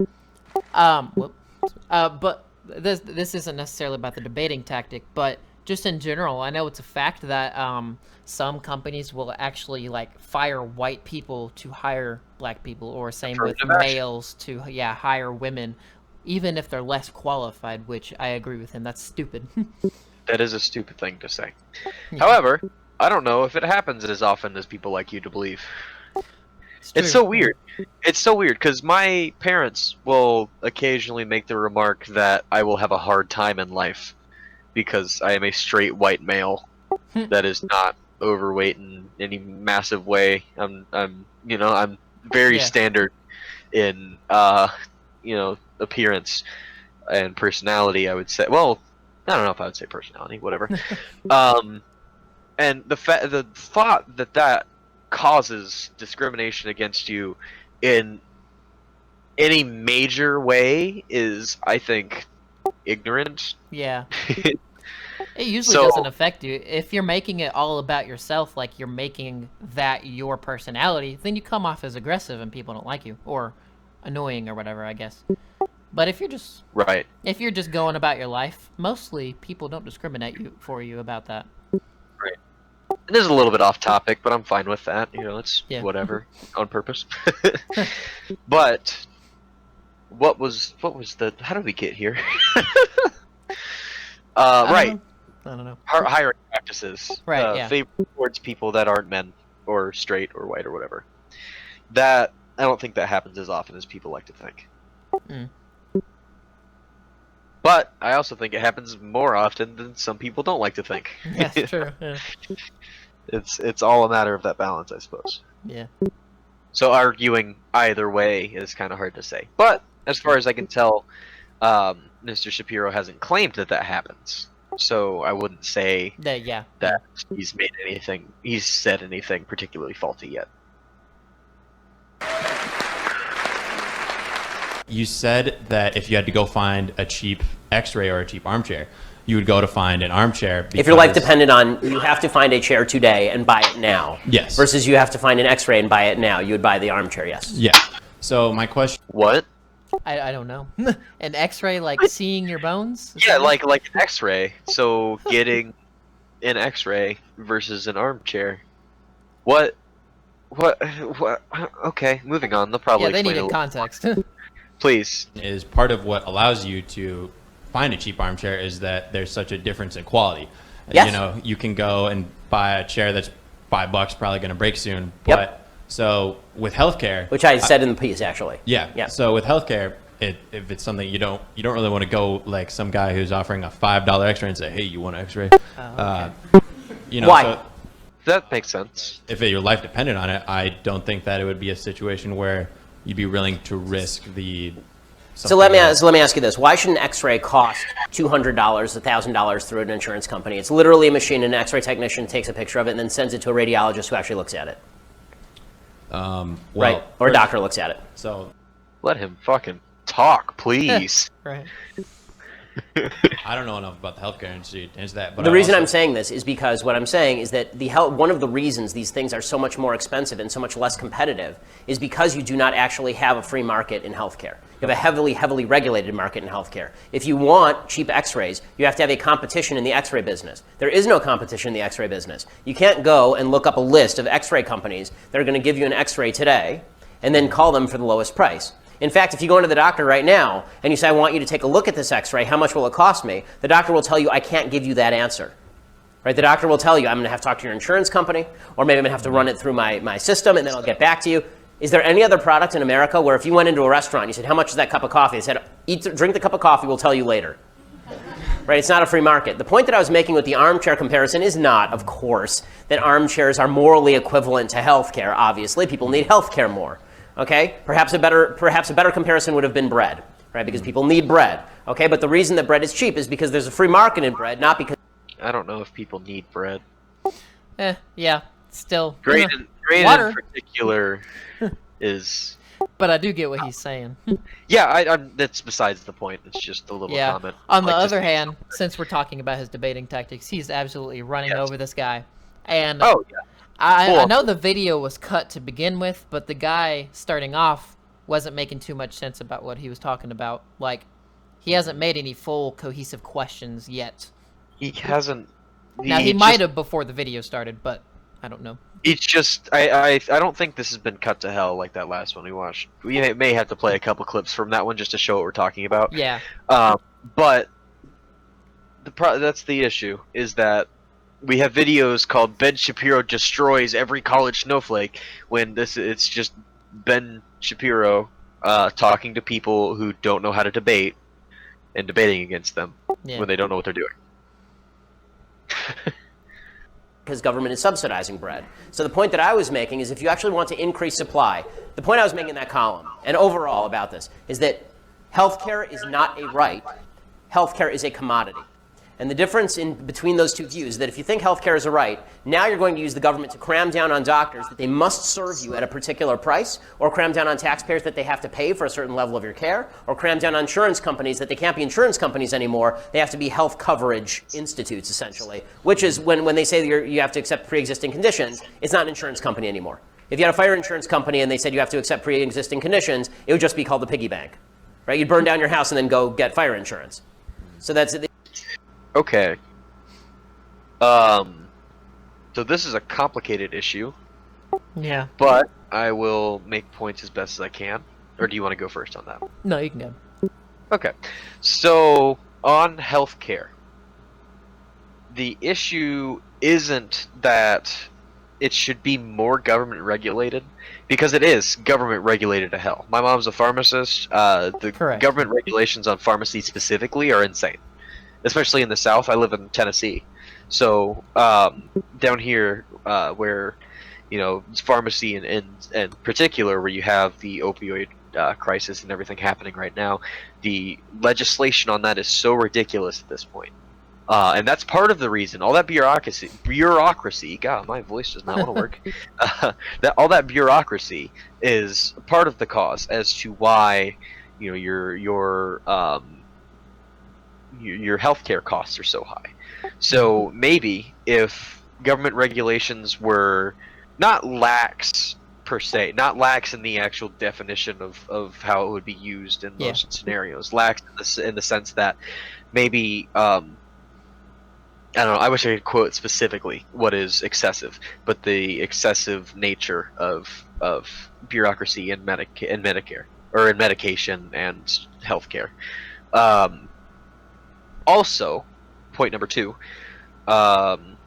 the medical field is such an expensive, difficult thing to get into as a competitor, because there is a point where an established medical center, it has all of their patients' information. Their patients have a regular doctor that they trust and know. They're geographically located in good places for most people, other than like rural places. That's probably the best place, but it's such a hard thing to get into that it's essentially become an issue where you almost need someone to come trust bust some of these big medical companies. Yeah. You know, because it's such they can just play with their prices however. You know, Yeah. especially coming in as someone new who needs to make up all of the costs of. So let's say you're opening up a hospital. Boy, that's expensive. You can't. Yes. Well, actually, let's back it up. Pharmacy. Say you're opening up a pharmacy. So you need licenses for everybody who's dealing out medication. You need to get them re-registered, or not registered. You need to get them evaluated for their pharmacy license. 'Cause that's an Certified. annual thing. It's either annual or sub-annual for some states. What's subannual? Sub-annual. So like they're I think the most is 3 times a year, which is Oh, does that ridiculous. just mean partially annual or multiple? So multiple a year, some of them. Now most states it's annual. That's fine. Yeah. You need to, if you have a doctor on call, let's say. Some pharmacies will have like a doctor that they can call or whatever. That person also needs to be certified. You have to have proper ventilation. It's very hard to open a pharmacy in pre-made buildings because you have to, make sure, especially in places where you have like opioids or You have to meet a let's lot say of if you're regulations. if you're a compounding pharmacy. No, opioids are severely regulated. I'm talking about things that have like special containment procedures. Yeah. You need that to be properly ventilated. You need a clean room. You need people who are certified to operate that clean room. That's a separate certification. You need proper garbage disposal. There's so much involved in medical field. That's just a pharmacy. That's just to give medication out for people who have already had exams done. So that there's so much involved to get into the medical field. That's why prices are so high. It's because it's expensive to get into and it's highly regulated. So you end up with these really strong local monopolies. Yeah. So that's the argument against this. Anyways, long tangent aside, back to the Shapiro argument. I forget what the point I was making initially was. Oh, right. So the argument should not be whether or not healthcare is a right or not. It's whether or not healthcare is a fair field for competitors, which it absolutely is not. Not even a question. Well, it isn't yet, I would say, personally. Like, because there's such a monopoly on it. Like, I mean, you can't right now, with the high costs, really even get into it to start off. But if we were to deregulate it so much, like not necessarily deregulate, but like take the government out of it and have it be a free market. Yeah, it would have to be very carefully done. But if we were to, let's just say from the get-go, it was already started off a free market, then over time, it would build to be a point where everything's cheaper, everything's easier, all the resources are out there. Like, for example, I highly doubt either of us could look up what exactly we have to have for a hospital. But if it was already on the free market for like 20 years, that would be like royalty out there. You could go see it, you could see what you need before you even think about getting into it, which would make it cheaper in the long run, and it would probably make it cheaper on the consumer as well. But of course it would take a long time and a lot of hassle to do it now that it's not already like that. So at some point in the future when we have our education debate, I'm going to bring up this point again. Okay. But I am a firm believer in the fact that if you are midway through a project and it is broken to the point where it would be easier for you to restart using the pieces that you know and avoiding the pieces that you know don't work. Yep. Do that. And that's I part of the agree. reason why our education system is botched, because we just keep building on shoddy Yes, I do completely agree. So, at some point, you have to take the system and renovate And it. break it Well, maybe and not renovate it. Tear it down, build it up again. Yep, I agree. It's at the point where we need competition. Yeah, even though it might And be a hassle to start over, it would be better in the long run to just start over. Absolutely. And you're not fully starting over. You have the knowledge and experience That's true. overall of what works. Let's go back to this now. Okay. The insurance company. So the point I was making is if you view it as a commodity, you're going to end up making it cheaper, more plentiful, more available, more competition. And the case in point of this is LASIK eye surgery, which is really unregulated. So LASIK eye surgery used to cost like $20,000 an eye. Now it costs $3,000-$4,000 an eye. The reason for that... Exactly. Hey, hold on. Wait. So, This is very coincidental. Tomorrow, I'm getting laser eye surgery. Oh, well, good luck with that. Yeah, that should be fun. It's $3,800, but I know like 10 years ago, my mom had the blade eye surgery, and that was like way more expensive. Don't make me think about that. Oh gosh, yeah. I hate eye There's a gore. reason I didn't get it earlier. But I hate eye gore. Oh yeah, same. Anyway. Cover it, and because there's a competitive market, because it's really expensive, right? So lots of doctors now want to be optometrists or ophthalmologists and do this sort of work. This is why my wife's a doctor, so I'm very passionate about it. There it is. They call it the road, which is the successful doctors: radiologists, ophthalmologists, anesthesiologists, dermatologists. All those people basically charge cash and don't work through insurance companies. Right? The vast majority of them work in high-level private industry, and that's, if you want to make a lot of money, that's what you do. And so what you're getting is, in medical schools, if you're aiming for lots of money, you go into one of those four. You're not a primary care physician. You're one of those four. If you want more primary care physicians, what should you do? You should incentivize it. What Bernie Sanders and the rest of this crew want to do, they declare it a right, and then they take away the incentive.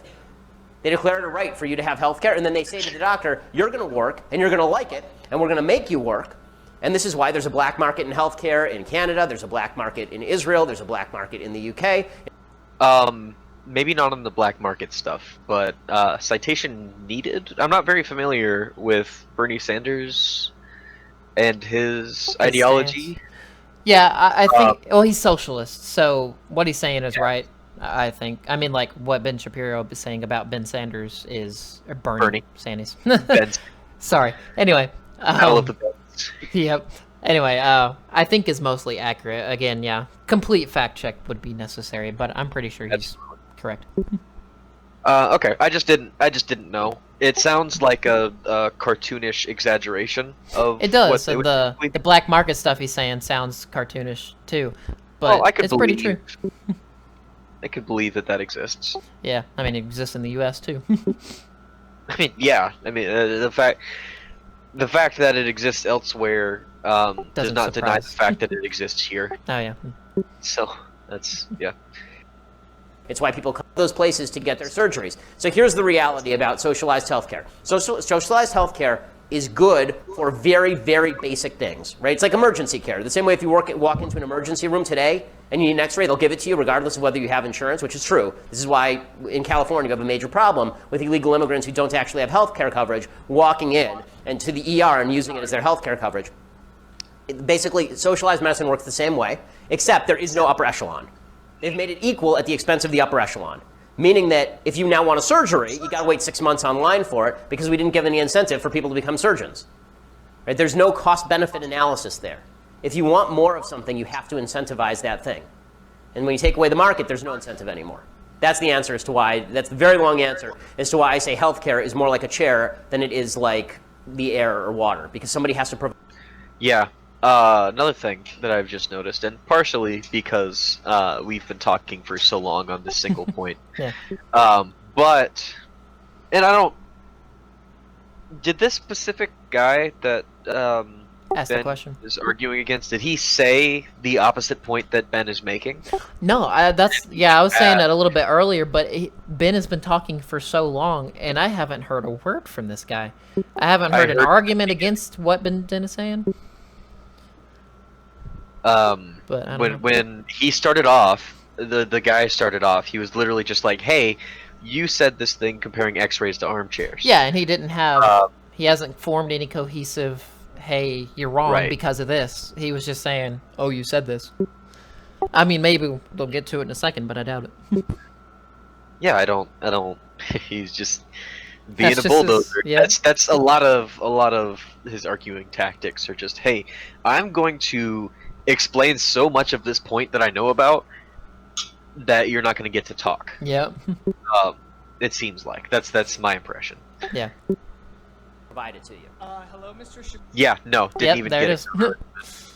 Shapiro, you have consistently praised the free market as the most effective means by which to combat racism, sexism, etc. Correct? Yes. Right?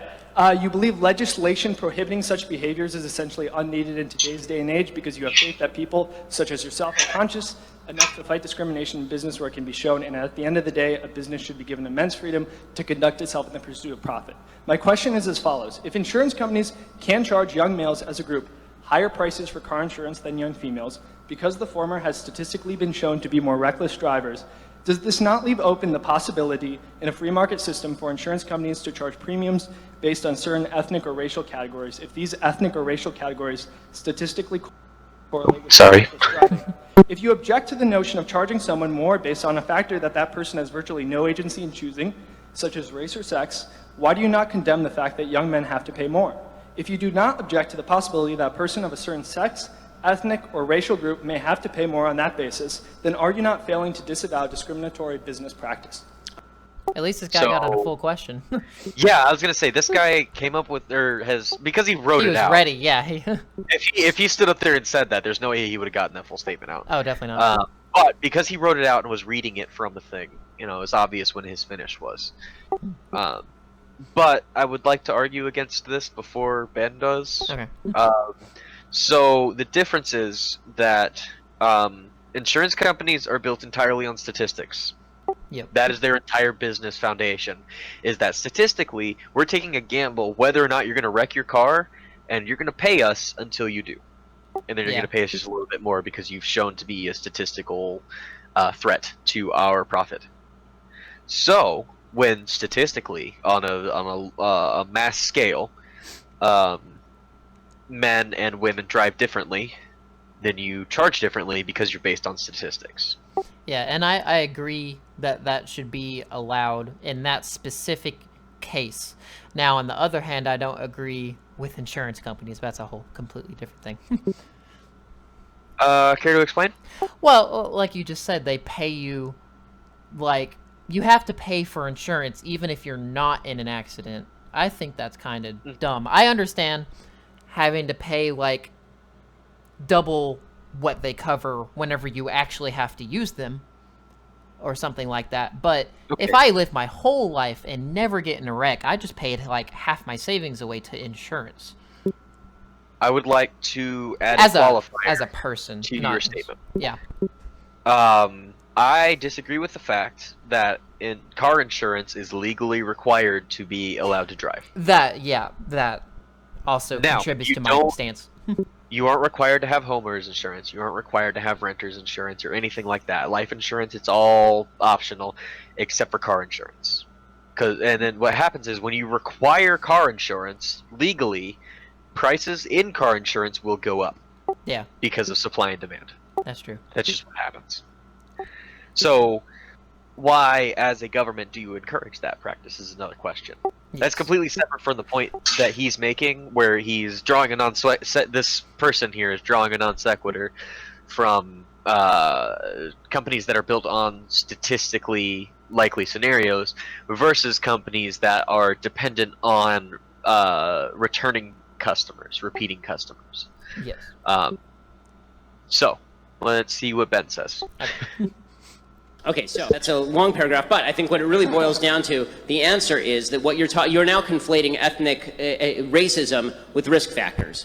Okay, I don't conflate racism with risk factors, meaning if you are saying that insurance companies may use being black as a proxy for heart disease, for example, because black men suffer from heart disease at a higher rate than white men do of the same age once you hit a certain age, then my answer is that insurance company is in the business of assessing risk, not in the business of assessing racism. So if they look at you and they say that this is a higher risk factor, I mean another case, sickle cell anemia, right? There are certain diseases that actually do afflict races differerly. Tay-Sachs affects Jews differently. So the answer is you're an insurance company. Of course you're going to charge more to somebody who has a higher risk factor. That's not racism. That's just the profit motive. I'm not saying that everyone's going to get charged the same in an insurance scheme. Of course not.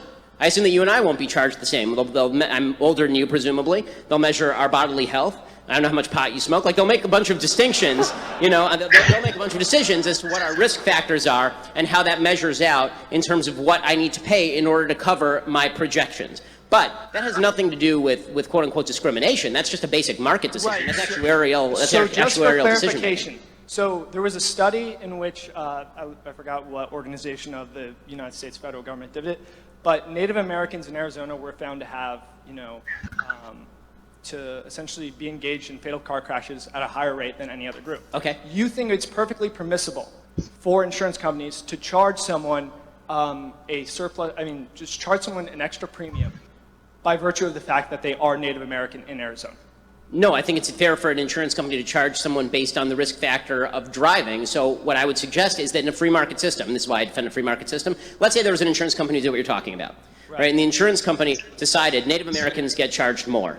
Okay. There would be another insurance company that would come along and they would say, okay, is it really true that Native Americans universally are being charged more, or can I undercut my competitor by looking at people on an individual level and looking at all of their risk factors apart from race? Because race is not inherently linked to drunk driving. Happen with males, because for instance, not all males.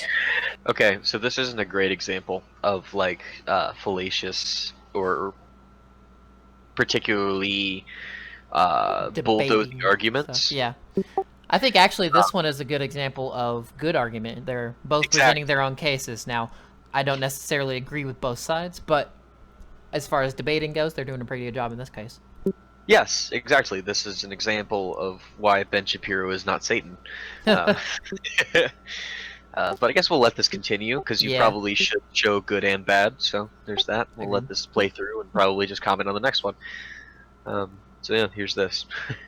You know, are going to be in and of it themselves like more reckless drivers than females. However,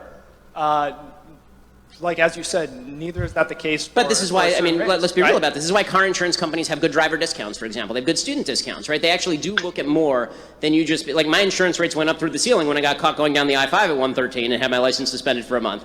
They've gone down since because I haven't had a ticket for 5 years. So, you know, this is, so the point that I'm making is that if you are suggesting that, if you're trying to line up discrimination with market-based profit, if your question is that, can you imagine a situation in which a business makes more money?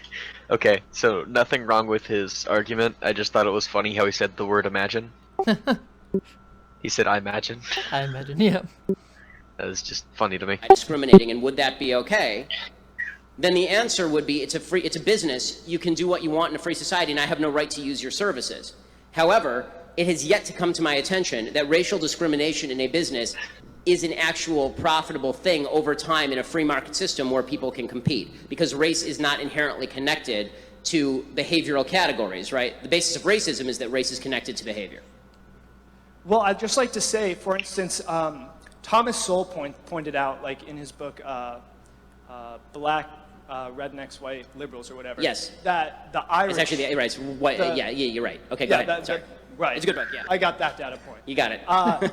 He pointed out that the Irish, for instance, were in the Americas for hundreds upon hundreds of years, locked in destitute, grinding poverty. Right. Okay, so you just said that race, you know, if Irish is not a race, it's a nationality that has its own culture. Well, Ireland is Irish. It's a race, yeah, but kind of. That's a nationality. Oh, that's true. Yeah, you're right. That would be nationalist. Yeah. This is my issue with a lot of these. I hate the racist card because it's thrown at way too many situations. Yeah. Because, you know, it's often nationality or gender based and not actually race based. Yeah. Racist policies won't like there's no long-term gain to be made from those policies. And right. I think that that's erroneous to say, because as you know, inequities, inequalities, disparities do exist between certain communities. So you'd have to show me the disparity based on race and why it's biologically inborn as opposed to cultural. I'm not trying to say that it's not biologically born. I'm just saying that if you had a policy whereby you I don't want you to confound. Here's the problem I'm having, and I think we can stop with this, but I don't want to confound race with behavior unless you can show me that race is the inherent source of the behavior. And if it is the inherent source of the behavior, then we can have a separate discussion. But I don't see that. And if you show me that race is in fact that, then that's a separate discussion as to whether we have to force businesses not to take race into account. Hi Ben, my name's Austin. Any comments on that? No debate comments. Yeah, I feel like that was fair. That's a good example of, you know, actually I feel letting like the your opponent guy. speak. Oh, I do feel like though that the guy came prepared at first, and then he started to fall off the wagon when he had to think of other things that weren't outside of his specific what he came prepared for. Right. So there, he wasn't ready for tangents. Yeah, exactly. Mm. And I believe I don't know if Mr. Shapiro ever said it explicitly, but his argument was that these behavioral traits are coming from culture and not actually race. Now, the fact that race is associated with those cultures is another external, argument. Yeah. However, that is not to say that every person of one race is in that culture. That's correlation does not mean causation, or maybe that's more casting a broad blanket for one specific instance. Could be Correct. either one, depending on the context. So Ben, that's about it though. That's all we have in common. You spoke a lot about how the crime and a lot of issues in America come with having sex out of wedlock and having basically broken up families. I was wondering your opinion on mass incarceration in this country and how that affects and ties into victimization, specifically related to black and brown people, but I'll get there in a second. America has 25% of the world's prison population with 5% of the world's population. So obviously a lot of your families where kids go. Oh shoot! I am sorry. I thought it did that, and I was like, what? No, I was just trying to change my volume. Sorry. Yeah, it's so quiet, isn't it? Healthcare coverage, walking in and I went too far back. At a higher rate than any of the Americas for hundreds of. Gotta love this professional podcasting. Here we go. Affects and ties into victimization, specifically related to black and brown people, but I'll get there in a second. America has 25% of the world's prison population with 5% of the world's population. So obviously a lot of your families where kids go wrong, they don't have the support systems.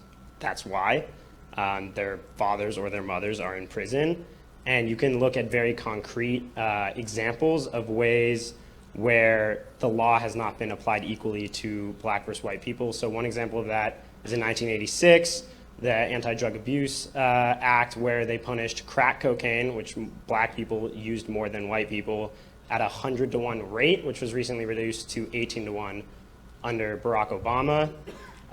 So I don't see how you can claim that everyone is treating equally and no one is victimized on a systemic level when you have laws that punish one race that is more likely to use one type of drug more than another race, when it's actually been shown that among kids our age, white people and suburban kids are more likely to use drugs in schools than black inner city kids. Okay, so there's a lot there, and you're right, we disagree on everything. So, so to begin with, I don't believe in the concept of mass incarceration because that implies that the police are going into black communities with a lasso, rounding people up and taking them to jail for no reason. I don't think that's happening. Every person who is in jail has had a trial or a plea. The idea that people are just being grabbed and thrown into prison to keep alive some sort of prison industrial complex where the prison masters are the ones running the system, I don't see evidence of that. As far as the 1986 law, I think that it's important to put this into context. And the context is that that law was originally pressed by black legislators from inner cities who are sick of watching crack cocaine destroying their communities. I actually am not familiar with this, so I can't say whether or not that's accurate. But as far as, calling it a massive lasso effect. Oh, apparently our buddy. Oh, you back? Hello. Oh, I heard background noises. Yep. Hold on. Here I'm we trying to are. figure out how to. I'm on my phone because my internet went out, and I'm trying to Oh. figure out how to make it speaker instead of not speaker. Okay.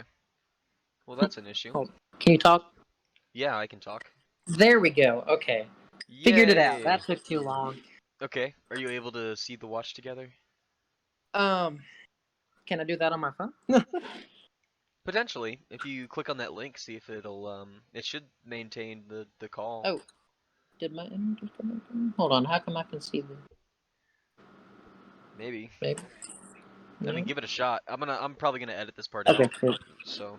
Okay. Yeah. Hold on. I mean, what it's was probably it? good. Oh, that's right. You had it in the Discord. Oh, I'm stupid. Okay. Oh, and of course I need to copy the link because it opens a bad window. Hold on. Copy link. Paste and go. Welcome. Join the room. Oh boy. Okay. Now I it says see there's you. 4 users in here. I see 3. 3. Oh, okay. Mine says 4. But I'm gonna play this. If I hear it playing back into your mic, I think we could just cut it here and draw conclusions so we don't have Yeah. echoey audio. wouldn't be too pleasant. So I'm just gonna play this and see how this sounds. So to begin with. Okay, yeah, that's good. I'm gonna back this up a Oh bit. wait, How no, much no, of this? it's not playing for me. I don't believe in It should be the playing concept now? of mass Okay. incarceration because that implies that the police. There we go. It's playing. Okay, good. Fine? Yeah, it's I'm there. gonna back this up a bit because I don't Okay. know how much of this you actually heard. I don't either. So I'm gonna back up to probably the beginning of this one. Okay. It's definitely a really interesting point about how the prison system is working, or lack thereof. And I have different problems than what this gentleman who brought the point up has. Have I skipped it? I might have skipped it. Hold up. Distribution. Hello?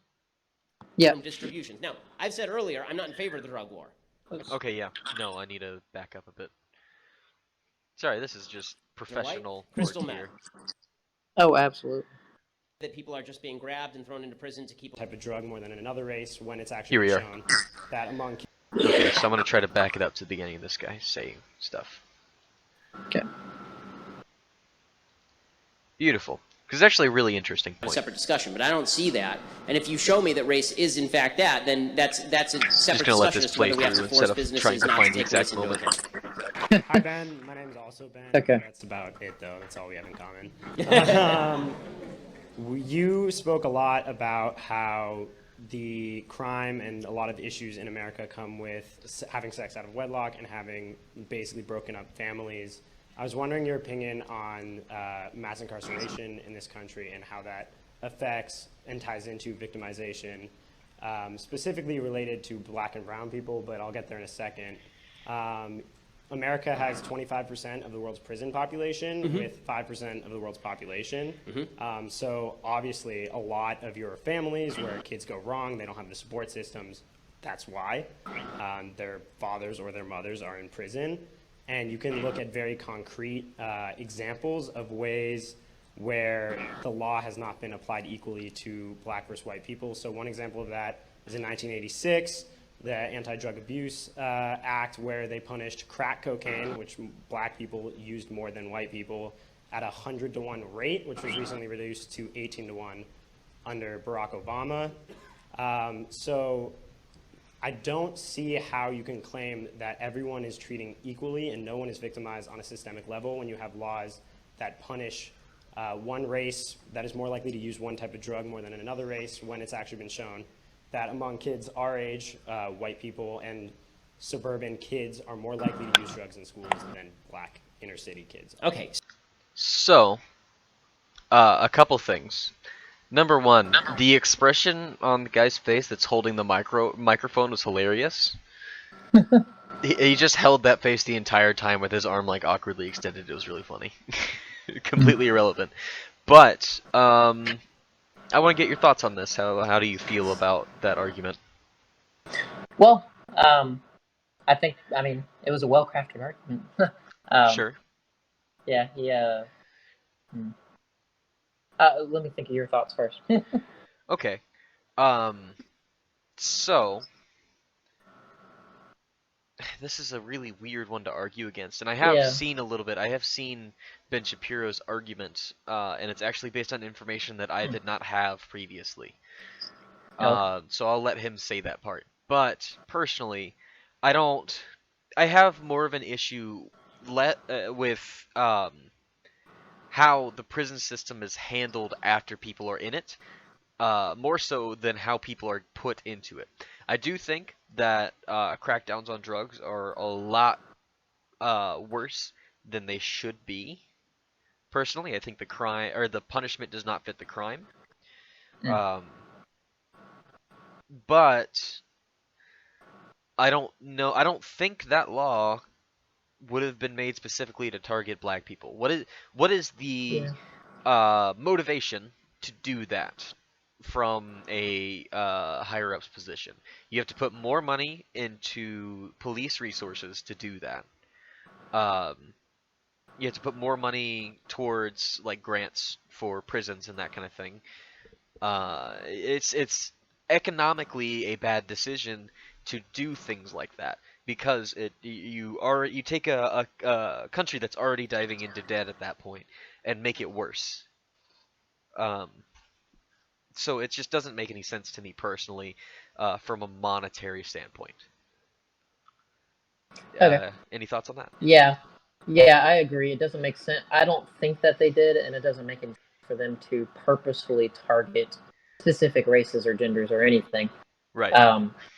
Now, on a slightly different topic, I completely agree with the fact that prison reform needs to happen in some way, shape, or form. Because, I mean, kind of what he's saying, drug stuff. Well, this isn't even really what he's saying, but like, if you're arresting someone for drugs, right? And this is what he said. He said 25% of the world's population or like prisons are on U.S. Prison population is in the 20% U.S. of, or 25% of the people in prison in the world People in prison are in in the the world. U.S. was the specific argument. Despite 5% of the Earth's population is the U.S. Right. But that specifically, like, if you have so many people in your prisons, then there's obviously something wrong. Part of the thing is prison isn't always the answer. Rehabilitation is, and prisons don't like necessarily address rehabilitation. They just put you in for 5 years and you go right out. Right, And then just the for you to other come back in. problem, yeah, and the other problem is with the now.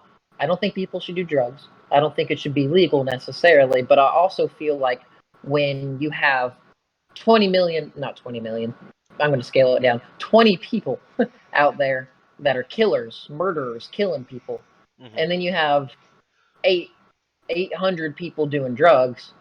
I think the people that are killing people should be the focus and be put on jail. But if you have so many people packed into your prisons and they're all drug users, you don't have any room for those people that are killers. Well, that's not the issue. Well, and not the one he's bringing up, but that is an issue. We should have a discussion on prison reform at some point in the future. Yes. This would be a very interesting topic that I could probably talk about for a bit. But the issue is not that we don't have rooms in prison. It's that prisons are privatized most of the time. There's state penitentiaries, but a lot of the times they're just privatized, where the federal government will, or depending on the level of prison, whatever government above it will provide grants for housing a certain number of prisoners or housing certain types of prisoners and that kind of thing. So the issue is not that we run out of room with prisons. The issue is, in my opinion, or from my standpoint, I should say, that we view prison and rehabilitation as two separate concepts. True. Yes, I agree with that. Prison should be about rehabilitation, not limitation. Agreed. Okay. I'm going to save the rest of that for our prison discussion because that's going to be really interesting. Okay. And I'll probably bring someone on for that. So there's a lot there, and you're right. We disagree on everything. So to begin with, I don't believe in the concept of mass incarceration because that implies that the police are going into black communities with a lasso, rounding people up and taking them to jail for no reason. I don't think that's happening. Every person who is in jail has had a trial or a plea. The idea that people are just being grabbed and thrown into prison to keep alive some sort of prison industrial complex where the prison masters are the ones running the system, I don't see evidence of that. As far as the 1980s... Okay, so yeah, I agree completely. Me well, maybe not completely. The prison industrial system, I think, does exist, but not intentionally. I think it's a result of government... what's the term? Government resources not being plentiful enough to handle the rate of incarceration that we have. So they provide benefits to people privatizing it. And those people privatizing it see those benefits and say, well, here's what we need to do to make a profit. So we do these things to make a profit. And what that ends up doing is encouraging, well, maybe not encouraging, but not preventing repeat offenses and not doing any rehabilitation. That is not included in like grant statements or grant requirements.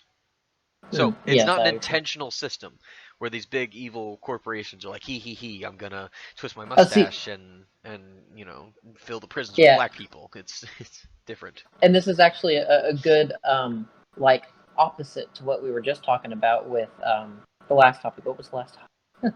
It was marketing, making Oh right, the insurance hospitals and companies, that healthcare. healthcare into, sorry, the one I was thinking of was healthcare, That was the one making before it last, but go into a ahead. free market. Whereas it would benefit the United States to have a free market for healthcare because companies will compete and make a better product. Currently, the problem, or one of the problems with prison reform, is that, or prisons currently, is that the thing that benefits companies like that is the way that we don't need it to be. So we want it to be correctly government regulated Right. because it's not beneficial to have people, have the correct thing happen in prison. So we would want it to be government. Anyway, Right. you get my point. Yes, I understand completely. I'm not against privatization of prison. I am for a little more regulation on that, or maybe a little change in direction on how we motivate people who are privatizing. Correct. Yeah. 86 law, I think that it's important to put this into context. And the context is that law was originally pressed by black legislators from inner cities who were sick of watching crack cocaine destroying their communities. And the reason for the disparity is because crack was more easily distributable and significantly more effective than powder cocaine. It is also the fact that the vast majority of people who are distributing and using crack cocaine were black. You know it's a drug that the vast majority of people who distribute and use are white? Crystal meth. Guess what the penalty is for 1 ounce of crystal meth versus 1 ounce of crack cocaine? They are identical. They are identical. Wow, you wanna take a moment to address that? Yeah. Take a guess. Here's what it is. And granted, Yeah. that is a use of using rhetorical Rhetoric. question, just Correct. straight up rhetorical question, not necessarily straight rhetoric or vague Oh, rhetoric. that's But true. I guess that is different. But it's an example of him sort of autofilling plowing through. what his Yeah. opponent should think instead of redirecting what they do. It's subtle. It's a very subtle thing, but it's something to account for. Because they are easily distributed and they are distributed in similar forms. So the idea that this was just some sort of attempt to grab black people off the street and throw them in jail for no reason so we could have a permanent underclass of people with no fathers, this seems to me like a giant conspiracy theory with little evidence to support it.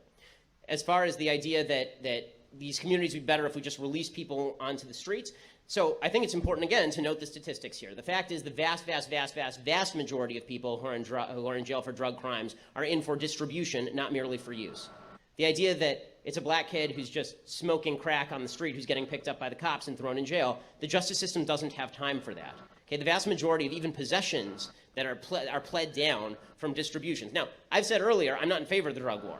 Okay, but I can tell you something. The people who are currently acting in criminal fashion in the drug war aren't going to be out acting as model citizens as a general rule. A lot of those people are going to be committing other crimes because this has been the history of the United States. When you make a substance illegal, the people who are criminals were criminals before and they're criminals after. Al Capone was not going to turn into a banker after Prohibition ended. And the same thing is true for a lot of the people who are committing criminal acts by distributing illicit substances. So I think that to pretend that the epidemic of single motherhood is going to end, all these guys are just going to decide, you know what, I've decided to marry that girl, I'm going to stay home, and it's going to be like Leave It to Beaver. When they were dealing crack on the corner to 12-year-old kids the day before, I think that's a little bit of a myth. Yeah, I want to respond to one specific point. You were saying the idea that cops are going into black communities and lassoing up black people is completely ridiculous. Yes, I didn't actually address that. I didn't think about that. I probably should have. But that is a comic hyperbole that Ben likes to use, because that is absolutely not what he was saying. Yeah, it's not what he meant, and he knows it.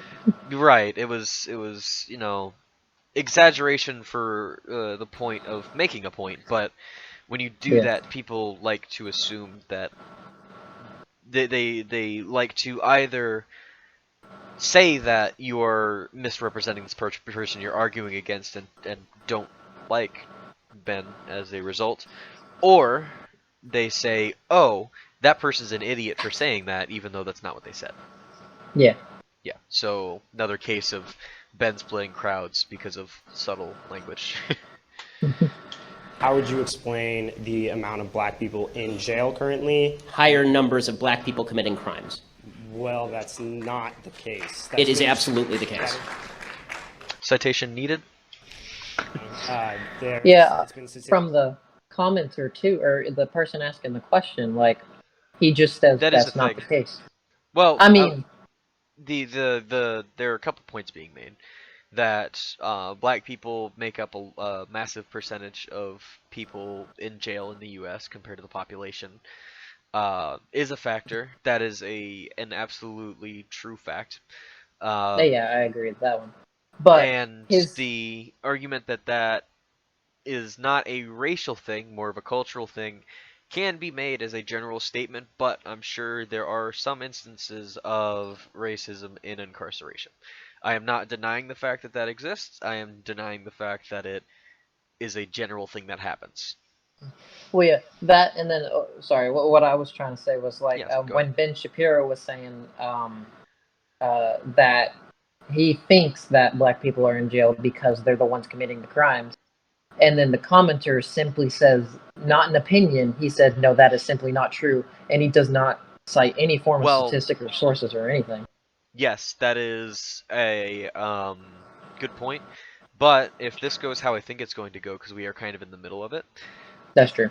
it's that he's going to say that and then attempt to back it up, and Ben is going to bulldozer over what this gentleman is trying to say. That's true. He might. That's my prediction. Statistically shown that white people use drugs just as much as And black as I said, people are generally... Okay, so that is technically, what do we want to call that, a straw man or a non sequitur? I can't decide. Yeah. So he said, or Ben Shapiro, this guy's also named Ben, but I'm referring to Ben Shapiro at this point. He says black people are committing more crimes. And the response is white people do as many drugs as black people.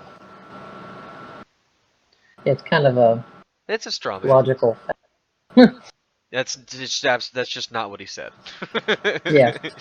generally not arrested for using drugs. They're generally arrested for drug distribution in the drug. Do white people not distribute drugs? Well, they don't in terms of proportionality with regard to, I mean, the idea that, again, you need to show me the statistics on drug distribution. So the burden is on you to prove the disparity, not on me to prove the non-disparity. That's a lazy argument, isn't it? I mean, I understand his point, though. I mean, like, it's a point. It's just I don't think it's a good one. Yeah, it can go either way. The fact that you as a person in a debate is being seen as a defendant instead of a participant is interesting. I think maybe that's the biggest issue, is that Ben is playing a defendant instead of a participant. He's not, he's taking all of these arguments as a shot. Yeah, he's always being attacked. Yes, that is his stance a lot of the time. And sometimes it's true, but a lot of the times these people come up and they're like, "Hey, you said this thing. I believe this. Let's talk about it." And Ben's like, "You fucking attacked me. Here's this retaliation." It's a bit absurd sometimes. Yeah. But anyways, back to the original point. You should be seeing yourself as a participant instead of a defendant, because when you say you need to prove a disparity and I don't need to prove a non-disparity, I think is completely false, because you should be able to say, there should be some facts to disprove that, is the thing. Correlation does not equal causation, but, to say, to say that someone needs to prove that it's correlated, or someone needs to prove that it's caused. I don't need to prove that it's not caused. It's a dumb argument to make, I think. Yeah, I agree. Okay. We should have an equal distribution of trying to prove the disparity. Well, you're the one who's accusing the criminal justice system of wild injustice. Again, I don't have the statistics in front of me, so it's hard for me to cite statistics on that particular aspect of drug distribution, but you'd have to show that there are a bunch of white people who are distributing drugs to the same extent as the black people in jail, and then tell me that they're not being treated equally. You can't just suggest that drug use is equal to drug distribution, because statistically it's not. There's the backup. You literally just said you weren't going to do something, and then you did something.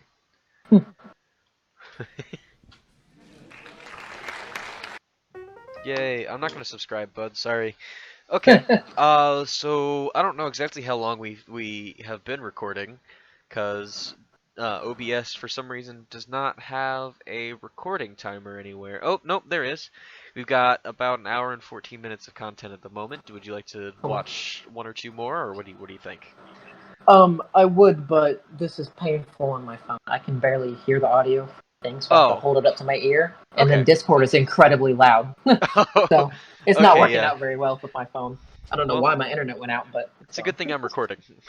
Yeah.